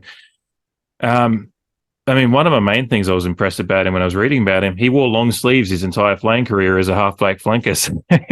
I love a long sleeve player. I was a long sleeve if I had the choice when I was a young player as well. But he's one thing I already love about him straight away was he on AFL 360, they threw some quick fire questions at him. And the grand final came up, he said 230 straight away. So now whether that holds up against the sway of media rights and all that stuff that want to push it to a night time in Australia, who knows? But he clearly values the tradition, which is good. He did mention that mid-season trade, that they're going to look at all this kind of stuff for list management going forwards, which I think the winds of change are moving towards that with the clubs. Don't but start overall, talking like that, because we got to stay with tradition. I don't mean to interrupt you, but it's one of those things as an American, I think is a clever thing that I think it would be fascinating. Again, I know it's not exactly the same because the finances are completely different, but I would love to see it because, think of it, and I use this, and I know it would never have happened. I don't think Goldie would do it, but think about Goldstein in those years when he was really, really good, and Geelong had crap ruckman, and Goldstein going to Geelong in a mid-season trade period, how that could have changed Geelong and North's trajectories if Goldie would have found himself down the highway down in Geelong because of the mid-season trade period. And that's the one I go to because Goldie could have a couple of premierships if he would have moved. So it's the fascinating dichotomy. Again, I know it's a completely different thing, but I almost want to see it because it'd be fascinating to see, could it change more than just one club's future? Yeah, like you said, in that instance, because desperation is always the thing that happens in these trades when it's not in the off season or something like that. Like you see it in the Premier League as well, or European soccer when the mid-year transfer period in January is open.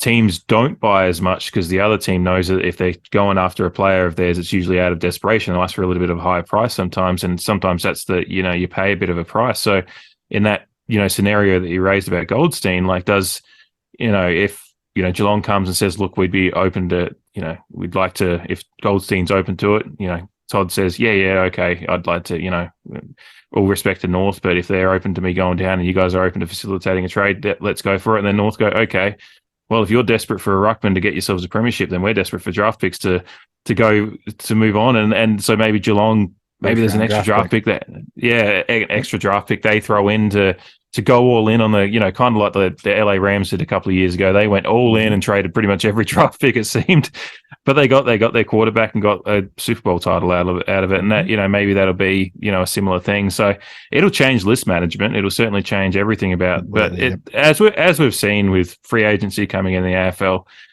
look, I thought the mid-season draft was kind of meant to be the thing that we've already got now was meant to be the thing that satiated the needs from clubs. But clearly, Collingwood, I think it was McRae that was the one that threw it out into the open this year about a trade period as well. And as a 35-year-old that's seen changes through the AFL over the years, at this point I just go, when it's new, it feels different and it's a bit scary because it's new. But a few years we'll just be used to it, like everything else. So, I'm a few years ago, I would have been, no, hell no. But now I'm just like, if it happens, it happens. Every club has to deal with it. It's all about the management and the running of your club that's going to make it a successful failure, like every other part of the AFL. And that's based on how your club handles it. So, yeah, it's good to see Dylan open to that stuff. The big thing I liked about what he was saying, though, was it was a lot of the early press conference stuff I saw from Dylan was a lot about the grassroots, about how he wants to get back to making footy affordable at the grassroots level and keep it affordable because he knows that that's going to be the pathways for both fans as well as players as well. So just the early stuff he's saying is impressive to me. So, he comes from within the AFL, and some people say that, it's kind of like it's the boys club thing, which, I have plenty of cynicism about the AFL and how it's been run over my time as a fan, but as far as the appointment goes, I can't fault it. Like, they've, it's been the last couple of CEOs have done 10 years and known it's been their time to move on. And as we were talking about the coaches earlier,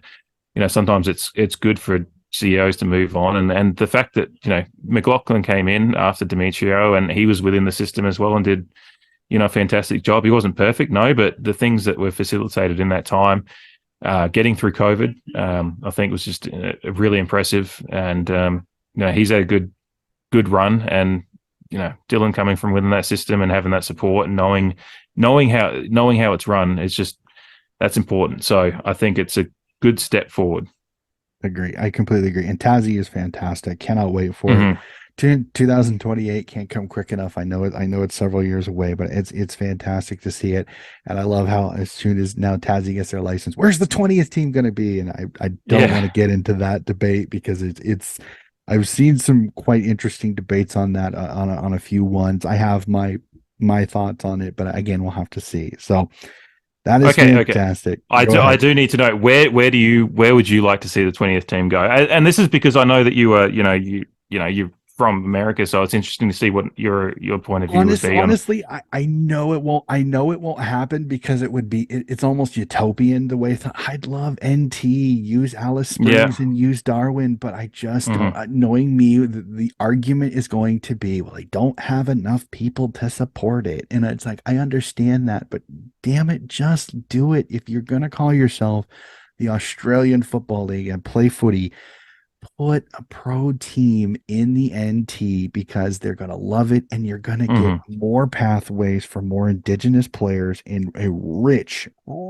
footy part of the country to have a professional team. They will embrace it. You'll get jobs. You can build a stadium, which will get more jobs, which will help those areas that are really, really hurting at times during some of these things. So I would love I would love NT. I'm hearing way too many arguments. Everyone's like, put a team in Canberra. Honestly, my personal opinion, move the frickin' Giants to Canberra. I love that they wanted to do Western Sydney. And again, Giants fans, again, please don't be angry with me. This is not hate against you. This is not the rivalry. This is purely on merit of fan base. It's just not working. I don't like giving up on it. I mean, AFL is stubborn as a bull mule. They're not going to move it.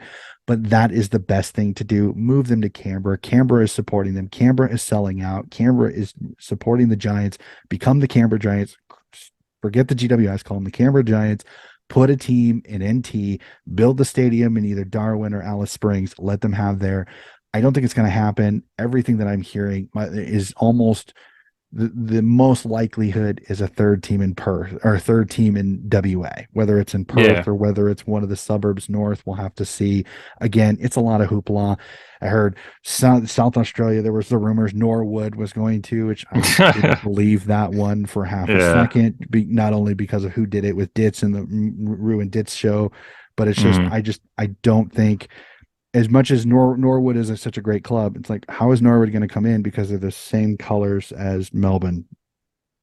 Hmm. I'm like, I mean, there's too many. We've already had this drama with Port Adelaide. Personally, We're still having this with drama, and if just Norwood aware goes that up, if Norwood goes up, they're going to have to rebrand, and I just don't think it's a good idea. Like I said, NT is my preference. I worry it's going to be a third team in Perth, which I mean, again, WA has tons of people, though I think they'll be supported, but I just think I know it's a romantic idea, but I think the NT or Darwin yeah. up there would be absolutely perfect. Again, I cross my fingers. I just don't think so. And then there's people who are like, "Why would you just move north to Tasmania?" I'm like, let's Oh, let's that's let's that not does get my head into in. that. Let's not Has get into that. And this is I just this understand. is what I'll finish on is like, this game, like the AFL the AFL is not footy. They're the custodians of the game of footy. I agree. There's that account that I'm sure you follow them as well. The AFL is not a sport. It's and they do We've it's had right. And we've had many a time that yeah, they've praised me, and then a couple of times that they've got on me, and I'm like, and I'm sorry, I didn't mean they to. they I they, didn't they mean know they to. know how to keep you honest, don't they? They're Do. good at that. They But catch me sometimes. So yeah. But what I was always so mad at when they would just move north down to because the thing with the Tassie team and what Tassie should have got a team. I've long been on the years train ago, that agree. Tassie and Darwin should have been the ones that came in when Gold Coast and GWS did. They should have been the 17th and 18th teams. I was against those moves from the start, and we've seen the results of that is that Gold Coast have struggled and GWS have had success, but could have had more success if they were actually given a little bit more open space as a club in the competition. And If not they'd in the been the NRL heartland where they yeah compare. Where I mean, they've got an academy, but it is struggling compared to the Sydney, compared to the Swans. They're just not producing because yeah the Swans have years of history in Sydney, but it's just the fact that they're in the NRL heartland where 90%, 95, 98, 99% of the kids are playing NRL. And that is the problem that they're running into. mm-hmm. And again, I want GWS to be successful. This again is nothing against the rivalry, but I just want them somewhere where they're going to be appreciated. And I just don't feel that the western part of Sydney is going to do it. It is yeah nothing against them at all. I want them happy. I want them successful because it makes that derby game even better. But mm-hmm. again, it's a utopian thought process, but the AFL are very stubborn. They're not going to move Gold Coast. They're not going to move GWS. They're there. We just have to find ways to help them with themselves and with the clubs to be able to make them successful. And I don't know how to do that. And that's I think is the most frustrating part for me is as much as I am a Swans fan, I want all these clubs to be successful because it will only make the league better. And in the it does long make so and I think that's what's good about this the Tassie thing. Just to finish off on is like as much as the Gold Coast GWS coming in has been a hard lesson for the AFL and how not to do things. It is also good for Tassie. The one that they get in the open space to be their own identity, not moving north down there or Hawthorn. I know people joke about moving Hawthorn down there too, even though that's never going to happen now. They almost merged with Melbourne back in the 90s. But, Tassie deserves their own identity and complete autonomy over who they are, not bringing in someone 100% else's agree. history like North. And that's part of what the AFL's role in being a custodian for the game is by letting this state that is a proud state in Australia the last state to get an AFL team to allow them to have that open space to be able to completely build their identity and be proud of being the Tasmanian team, not being this Tasmanian team that was given to us because they weren't wanted up in Melbourne because they've got too many up there and we're getting their surplus. We're getting added to the league as our own thing. That in of itself is really powerful for a Tasmanian fan to go, this is our team. We're not just getting the hand me downs. Yeah, we're getting every club, it was a unanimous vote to grant a 19th license. The Australian government got on board and gave filled up the hole in the funding for it. And so that for me is a good start for Tassie. And then going forward, it's just having the time to actually build the facilities and build the stadium and get all that stuff in place, rather than have what Gold Coast dealt with for the first few years, and out of temporary, construction huts Sheds, yep. that they're training out of, all that kind of stuff.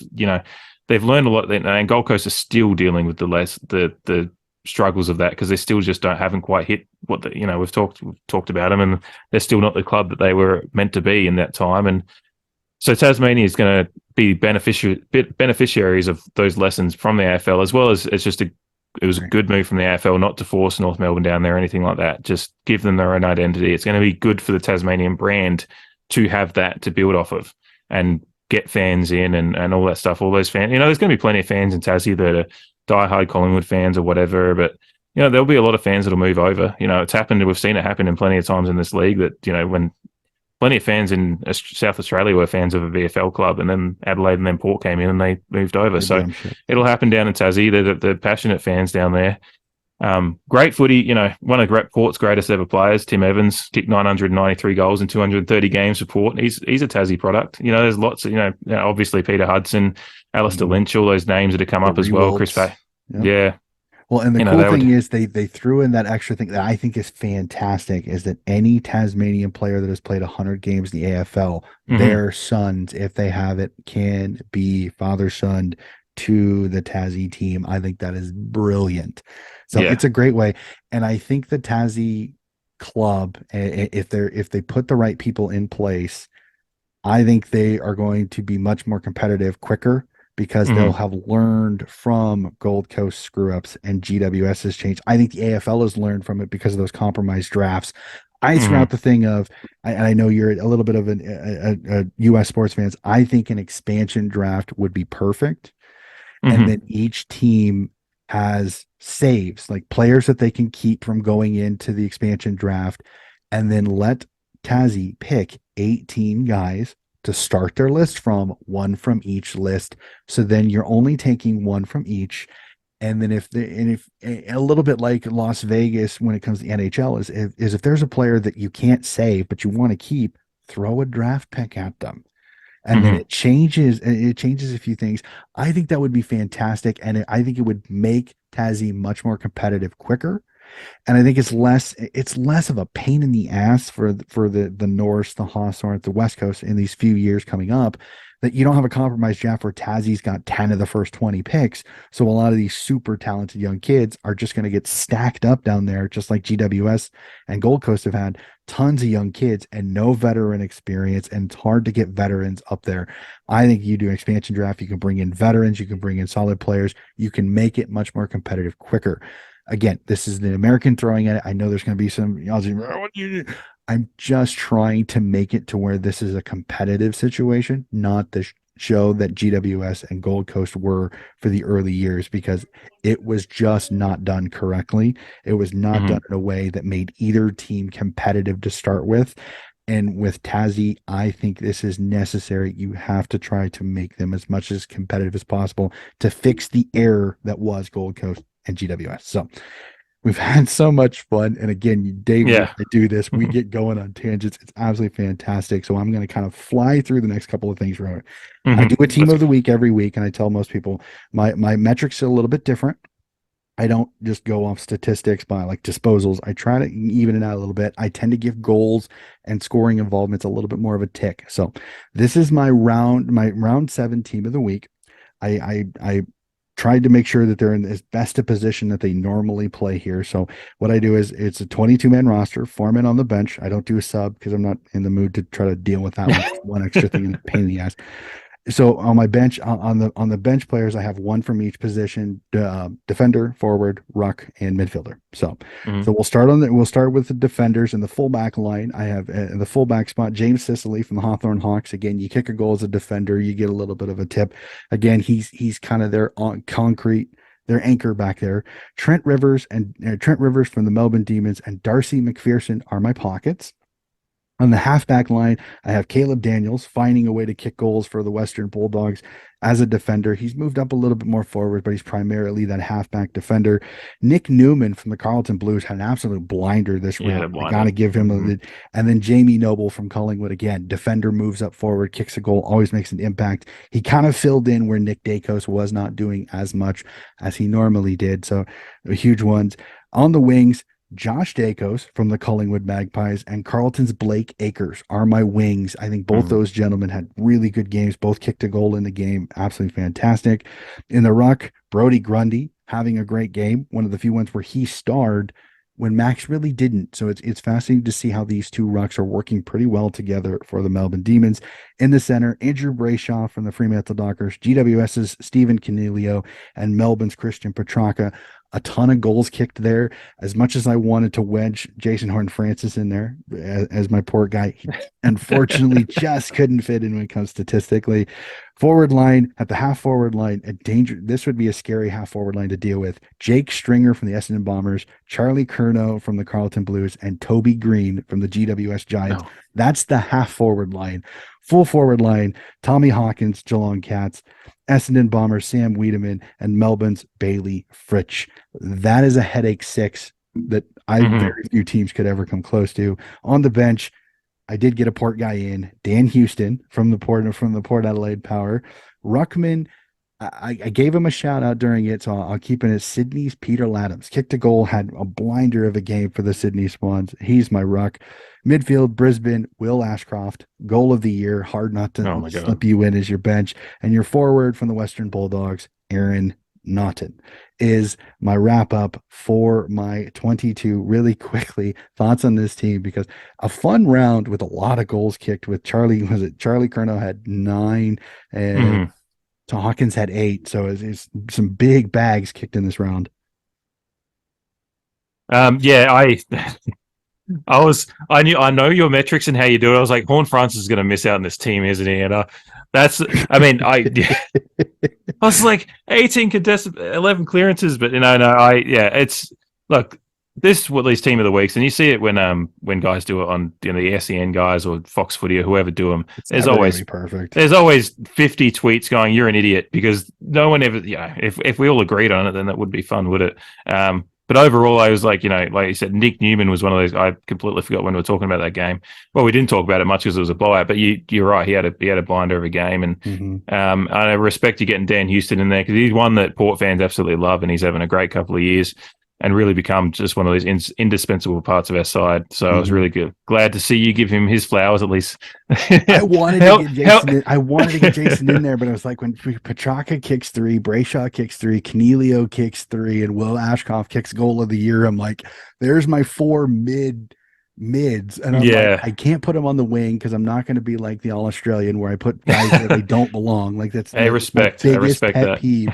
I've said it many times, and I kind of started doing it. Like at first, I was just throwing in 5 guys, and I wasn't even thinking position. I was like, you know what? I'm going to start doing positions because I think it'll give some guys some love that maybe haven't normally. That's a respectable place to be. I wish the All-Australian side would do that sometimes. So I've had my rants about it both in the men's and the women's game, especially last year in the women's game. I had quite the rant about Maddie Praspargas finding her way in the half forward line when she never plays there. So that is my biggest pet peeve. You can't tell me you can't find 5 or 6 forwards to go in there. Nope, don't stick a damn midfielder in there. If they can't fit in, they don't fit in. Don't wedge them where they don't go. So we jump from that to my power rankings, and I tell this to most people go, Coach, what are you thinking with your power rankings? It's because I go off the last 5 games played. How's your winning streak? It's not about how good you are. It's not about where you are in the ladder. It's about your last 5 games. First power rankings of the year that I'm putting out, first power rankings that I'm going to try to put out post here in just a little bit.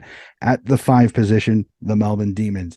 Solid 2 wins in a row. They did have that little falter against Essendon, but I still think really, really good. At number 4, the Collingwood Magpies. Again, a loss a couple of weeks ago. So they're still kind of bouncing around. Again, really good team. They're going to be towards the top of this. Number 3, Geelong Cats. That's 4 in a row. They're starting to play some really good footy. Sir, what hat are you wearing? This is a Port Adelaide hat right here. Number 2 on my power ranking, also another 4 wins in a row. And the number 1 team on my power rankings, again, by it, is the Brisbane Lions. Again, this is all the last 5 games. By winning streaks, the Brisbane Lions have the best.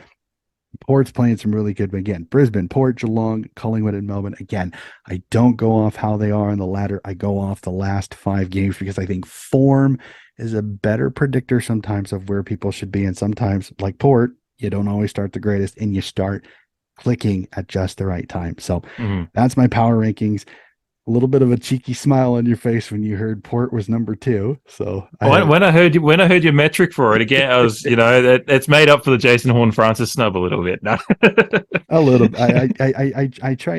Like I said, I try not to snub. I know my first week, I had a Swans fan absolutely in me for not getting Chad Warner in, and I was explaining why, and he's like, you're like a little bit. I'm like, okay, and I tell most people, I said, if you give me feedback on my team of the week, and I tell people, I said, if you come respectfully with a reason why something should go, I will put it in the back of my head and my metrics, and I will change each. I will try to adjust in how things go, and I feel like my teams are getting much more rounded and a little bit better because I'm taking feedback that's not just, you're a freaking idiot. You're not, I'm going to ignore you or I'm going to block you. If you come with me with solid reasons why, or the reason why somebody should be over that, I will take into your account. I will bring it into my metric and I will make the adjustment for the next time. As long as you come respectfully, I want a good old fashioned, I love a good old fashioned yarn about footy. Absolutely love it. I want to do that. So I appreciate when people do that. I just don't like the attacking versions when you attack me. I'm like, I'm doing this for fun, guys. Don't get your underwear in a twist. Calm down. Yeah. And it's always fun seeing, because when you see someone else's opinion that is different to yours, if you're mature about it, you can have a look at it and actually go, okay, why do they think about it? And you start thinking about the game. You start thinking about other players you weren't thinking about. So it's a good thing to have people out there. Again, if everyone agreed on this, it wouldn't be any fun. And the Chad Warner argument from the first week, I understood every single one of his arguments, and I did. And I said, I will put that in the back of my mind and my metrics for the next week. And he was like, thanks, coach. I think I love what you're doing. He goes, I just really felt like Chad. And I said, thank you. I appreciate that. So I love the positive. I love the positive communication and the communication about it, because I think that's the best way. If you have positive, it's so much more fun because you can find out how people work. So absolutely get it. So we will do this relatively as quickly as we can, which is not always easy. Tips for round 8. We are getting closer and closer. We're so close, a little over 24 hours away from now. Let's jump into it. First round, Friday night footy, absolute belter at Marvel Stadium. Carlton v Brisbane. Who do you like in this one? I've got Brisbane. I did my tips a couple of days ago already, so I just opened it up to remind me so I can help you out with the quickness. But I think it's a tough one. I think on my tipping app, it's got 51% have picked Carlton, 49% have picked Brisbane. So that just shows how close it is for the fans as well. I think it's just I'm tipping Brisbane to go down there and finally have this like a statement away win. I think it'll be close, and I wouldn't be surprised if Carlton win it, but I've gone with Brisbane. Yeah, I look at it. I'm with you. I think Oscar McInerney pitting it, I think, is going to be the huge one. Is who gets the majority of the footy? I think these two midfield are really, really even. I don't think there's one team that's got the huge advantage. You've got Cripper, you've got Walsh, you've got the midfield, the Kennedys, the Cheras, but then you've got Ashcroft, you've got Dunkley's, you've got Neals, you've got McCluggage. So this is really, it's going to come down to execution up forward. Is Danaher, Hipwood, and Charlie Cameron more accurate and more dangerous than Harry Mackay, Charlie Curnow, and Motlop? That'll be the biggest question. Who is more accurate? I think Brisbane's just a little bit more accurate. I think Harry Mackay is still kind of in this doldrum where he can't figure out where the center sticks are. Danaher and Hipwood and Cameron have been lights out at times. I just like Brisbane a little bit. I know it's on the road, which kind of concerns me a little bit, and it's at Marvel, which I think is a good deck for Carlton. I'm going to tip Brisbane on this one, but this one is super razor thin close, razor thin close. So jump up to the MCG. Can Richmond get their heads out of the body cavity? I cannot say on this podcast. Richmond v West Coast. I have Richmond in this one. I think they're just a little bit too good. They get a soft kill at the perfect time. Yeah, I think it's Richmond for me as well. And the tipsters on this app have gone with 97% of them have gone with Richmond as well. And I think it's It's one of those games that isn't going to probably be fun for the neutral. It might actually be a real close classic, but I don't think it will be. I think Richmond probably maybe winning a sloppy 5-goal win kind of thing. Like they're always comfortable, but they because they're having their own issues, they can't. I don't think they're the kind of team that can put a beat down on West Coast. But I just think they'll get out to a comfortable lead and then it'll just be what it'll be for the rest of the game. Yeah, Richmond just too good. Cracker down at GMHBA Stadium as Geelong take on the Crows. Do you give the Crowies a shot in this one, or just the Cats just too good? I think if I said the Crows have no shot, I'd be labelled just biased, and I would be, because I actually think they do have a shot. They've only got 6% behind them on this app. It's the ESPN app, I think it is. I got the same one too. I was so, like, the percentages are the same. We're probably on the same tipping app. Yeah. 6% are on Adelaide, so that's pretty quiet. And they haven't. I don't think they've won down there in 20 odd years. It might be 20 years. So they don't. That's the biggest thing there. Like everybody's, but like, that is still a long time. Years. I'm like, well, how many times have they played in those 15 years? Once, twice, 3 times. And Geelong have also been pretty good for the last 15 years. So there's very few teams that have a good record at GMHBA. That's just plain and simple fact there. But saying that, I've gone with Geelong. I just think it's a pick 'em based on the as I stop my cat from climbing on shit she shouldn't. It's a pick 'em based on, if it was at home, I might go with Adelaide. I think Geelong would probably still be slightly favoured if it was Adelaide Oval, but the fact it's down at GMHBA, I've been down there. I went and watched Port there in 2017 when we lost in a very close one, actually, as Dangerfield grubbed one with about a minute to go after Dixon got called to play on when that rule was early. They definitely do have a home field advantage down there. It's a unique ground, a unique kind of weather down there, and they know how to play that ground as good as any team in the competition. That's why I'm always quite supportive of Geelong fans when they complain about having their home finals put at the MCG, because they deserve to have the home field advantage. So yeah, I give Adelaide a chance in this one for sure, a lot more than 6%. But I think the home field just means, and Geelong starting to fire into some form. I think they win this game. Yeah, the Crows give them a test, because I think they've got the talent. I think the Cats are just a little too good, just a little too strong. I think the Crowies stay in this. I think this is one of those that three quarter time is when the Cats kind of finally start to kick into gear. I don't think this is like a blowout. This isn't a 40 or 50 point win. I think it's 3 or 4 goals, I think, max on this one. So up to a fascinating one up at Heritage Bank Stadium up on the Gold Coast as the Gold Coast Suns host the Demons. Any chance for an upset here by the Sunnies, or the D's just too strong? I think the D's are just too strong. And I think Gold Coast, we're gonna start seeing them miss Took Miller a lot the rest of the way forward. He's the kind of player that's gonna make a difference in this kind of game, and it opens up Melbourne so much more when they don't have to worry about his influence on the game either.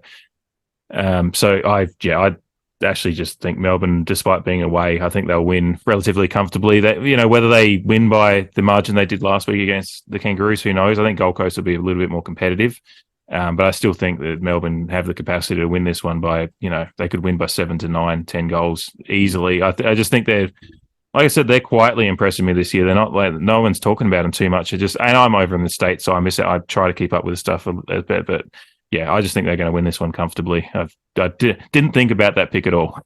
D's win this one, but being on the road at the Goldie, I give the goal. I think the Gold Coast may put a little bit of fear into Melbourne early, but I think Melbourne, again, it's kind of one of those, they'll just wear on it. Witts is a great rock, but I think having the two-headed monster of Gawn and Grundy, if they're both playing well, it's just going to be a little bit too much. I think Witts can kind of balance it a little bit early.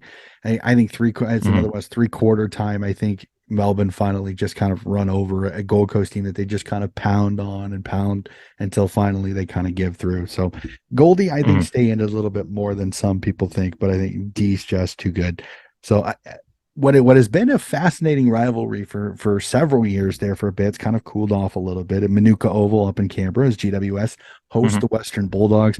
I think the Doggies win this one. Sometimes when you have those really tough, hard fought wins, sometimes you're a little lighter the next week. You don't have as much energy because it takes a little bit to get you back up. I think the Doggies capitalize on that. They go into Canberra and get a tough 4 points on the road. I've actually tipped GWS in this one, but it's an interesting one. It's one that I've picked because I had a couple of rough weeks in tipping, and I'm like right back in the pack, and I'm trying to pick those upsets here, and like I deliberately try to pick an upset here and there. If I went with my head, I'd probably go with the Bulldogs, but I think it's going to be close enough that I think GWS can win this one. Reason being, I think you mentioned it, the rivalry that's still, as you said, it's tapered off a little bit. It was that 2016 prelim, I think, that really hit it off, this rivalry. Yep.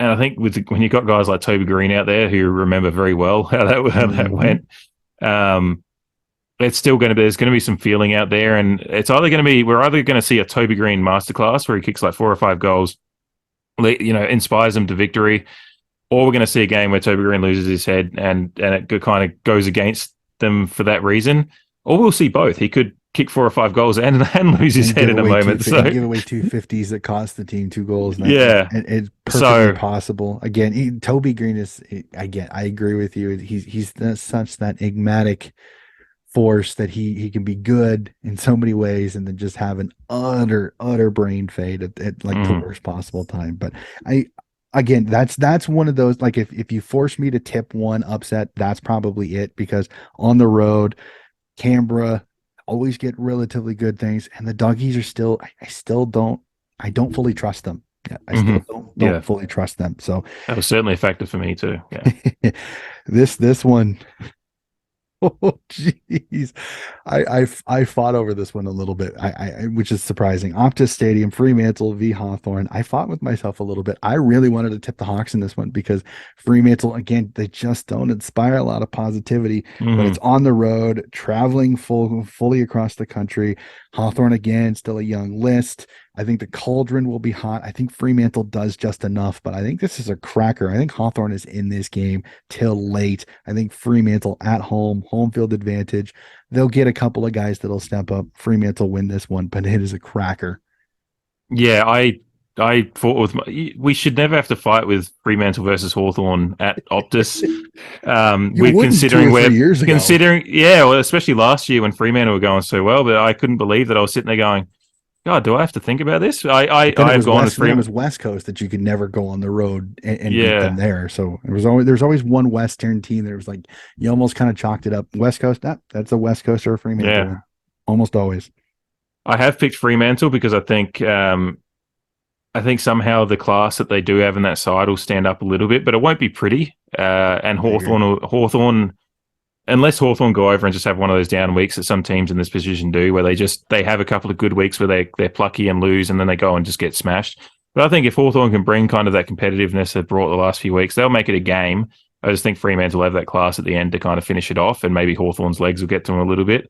It could be one of those ones where Fremantle win kind of ugly by 24, 25 points, that kind of range, Yeah, I agree. Adelaide Oval, your boys, Port Adelaide, host the Essendon Bombers. An intriguing game for me, sir. I will let you tip first, Port or Essendon. Well, obviously I went with Port. I did tip against them last week. I don't always tip Port. I sometimes I'll pick the other team because I hedge my bets because I'm like, I don't care if I lose, I tip if Port win. There's those weird things. Those weird things we fans do to make things better in our own heads. But I think Port, genuinely, if they want to tell us, like they've been telling us over the last month, basically, as we're finding something, and the eye test does show that they've legitimately changed some things. Like Hinkley, after 10 years, has significantly changed some things about how he coaches, and so I'm trusting in them that they're going to continue that form and get a win. But it's going to be, I think, Essendon have played a couple of really tough games, and that might get to them in the end as well. Not that Port haven't, but the West Coast game, Port kind of just slogged their way through and always were going to win. They just didn't do it as convincingly as some might have expected. But I just think it might be one of those ones that's a bit close to begin with, and maybe Port just get themselves out by a couple of goals towards the end and just are able to hold on. I'd love to see them win by 5-6 goal and really make a statement, but I think it'll be a bit closer than that. I'm thinking Port by about 20. I've got Port. I've got Port in this one. Essendon. This is one of those. I thought about it a lot because I'm like, do you get the Essendon of the Melbourne game? It was absolutely scintillating on the Adelaide Oval, but then you look at it. gather round. There wasn't even Port Adelaide. They can get a cauldron, and they're starting to play better, which means the fans are going to be up and about. I think this is going to be a Mhm. fascinating one. This is one of the where it's played. I think determined my tip. Yes. It's in Yeah. Adelaide. Adelaide I will w- be a cauldron. They're up and about. If Jason Horn-Francis can have even just 80% of what he had last week, he's going to be a pain in the rear end for Shield and Parrish and that midfield with Merritt returning. So I think Port mhm. just a little bit too good. This is a good one. This is another really, really good one. So we jump Yeah. from, as you said, you tipped against your team, you tip against your team, so you hedge your bet. So if you either get the tip right or you get lucky. This is exactly how I go on this. I'm going to tip Collingwood against Sydney, not because I'm angry with Sydney. Not I think Collingwood on paper and by form is the better team, but this is the perfect set for success. Tough, hard win, still kind of recovering from a short break, thinking that Sydney is ripe for the taking because of the loss to GWS. I think Foxy coming back, a MCG that Sydney usually has played pretty well at. Yes, the last couple of times. Don't remind me, comment section. Yes, I know Melbourne. Yes, I know Geelong. Okay. But the way this team is built, if they can hit their kicks and attack the corridor, I think they can get at Collingwood. They've got a shot. Collingwood, I think, is just a little bit too good. But I don't think this is as ugly as some people think it is. I think Sydney might be up and about in this one. Collingwood, I will tip to win, but I'm keeping an eye on. I think this is ripe for Sydney to maybe surprise some people. Yeah, and look, I've tipped Collingwood as well, and I do expect them to win. But I think Sydney are in that position where they're looking for a galvanizing win, and they certainly, like I said, they didn't look. They should have won last week. I think just based on the play that I was watching, they got themselves in a position to win the game, just couldn't quite kick ahead. And again, I don't mean to bring it up as a poor fan, but they should have beaten us, and I just think that Darn wind. kind of in a similar way as us going down to Sydney, and not many people were picking us after the 2 weeks we'd had. You could go to the MCG with not many people backing you and get the win down there. So I don't expect that to happen, but I can see a way that there's an avenue to victory there. It's just going to take a big performance. And that, look, a good time for Buddy to put on one more, one of his last shows, probably on the MCG. He's at that age that we don't know how many more times we're going to see him play down there, but certainly his history down there as a Hawthorn player as well.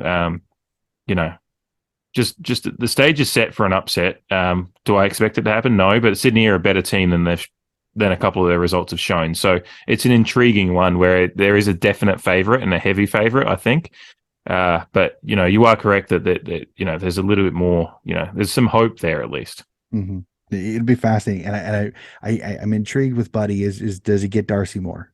Because if Darcy Moore is on him, then keep an eye out for Logan McDonald because he might get off the chain. If Darcy goes to Logan, then Buddy could get off the chain because I don't think their second defender is as good as Darcy, which will then give the other tall the chance to be able to lead at the footy.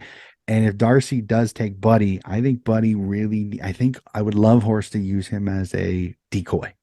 Don't go to Buddy, go to Logan, go to Papley, go to Heaney.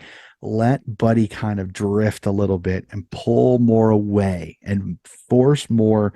Are you going to play Buddy? Or are you going to play the ball? Because if he starts playing the ball, pop over to Buddy. It's a perfect recipe if they do it right, that you could really open up Collingwood by making them make a decision. Do you play your best defender on a Buddy who is over the hill, or do you put him on the young, talented superstar and risk the chance of Buddy on a secondary defender? So I'm fascinated by that. And last one but not least, North Melbourne v St Kilda. Roos. St Kilda for me. Roos they're still just trying to pick up the pieces. Clarko is going to need at least 2 or 3 seasons to get everything that he wants into this North Melbourne team.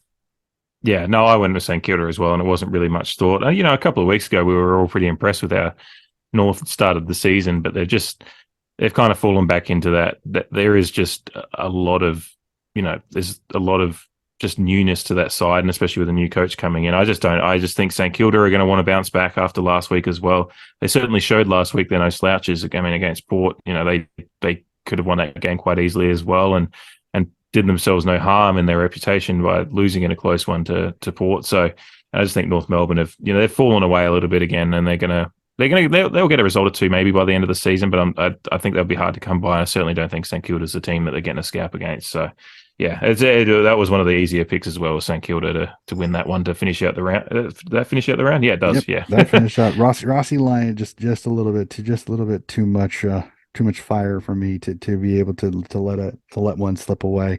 Mm-hmm. So fascinating. Well, Dave, as per usual, we get going and we talk and we talk. I remember our one was almost 2 hours. So, and I think this one's probably going to come. It's gotten close to it, I think, as well. So I'm looking at the time and realizing my wife gets home from work in 5 minutes, and I thought I'd be I actually have another podcast here very soon. I've been messaging him to try to let him know I'm running late. I'm sorry. So I do my VFL coverage that I ended up having to do for that, since I'm doing SA. I'm doing WA and the VFL, which has been fantastic. In fact, I just over my right shoulder, I just got this in today, is a Glenelg SA Indigenous jersey that I just got in the mail today, which is absolutely fantastic. So Berg, I'm gonna message you on Twitter here in a little bit. I'm recording this before I message you to let you know it is on the podcast, so you get a chance to see it. Displayed. Did you really put a Glenelg Guernsey on a podcast with a Port fan?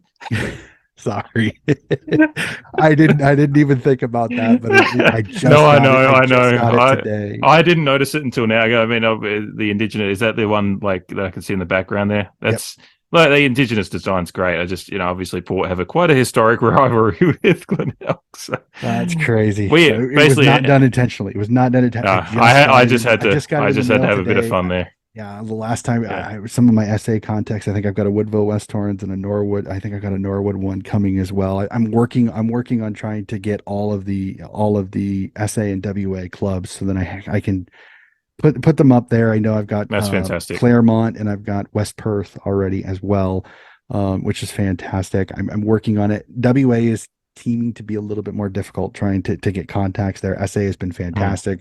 I had Allie Farrell from the Norwood Redlegs connect with me, and she's been absolutely fantastic. I've got a interview with a Crows player here this weekend that I'm really looking forward to. That'll be fantastic. Had to move that one back due to the issue, the family issue I had this weekend, this week. So, but I'm super looking forward to it. So we will get off. Thank you, Dave. This has been fantastic. I know we will chat again. Good luck to Port against Essendon this week. I'm hoping I can get some luck when it comes to Collingwood v Sydney. So, ladies and gentlemen, that is going to do it for our podcast today. Again, keep an eye out. Again, this will be out. Round 8 is coming up next. I have a Swans podcaster hopping on the podcast next week. I cannot wait for it. It'll be fantastic. And then, as we said, my VFL podcast, which I'm going to record here just a little bit from now, will also probably be out day after this one. So thank you for joining in to another episode of Donnie's Disposals. We will be back again very, very soon.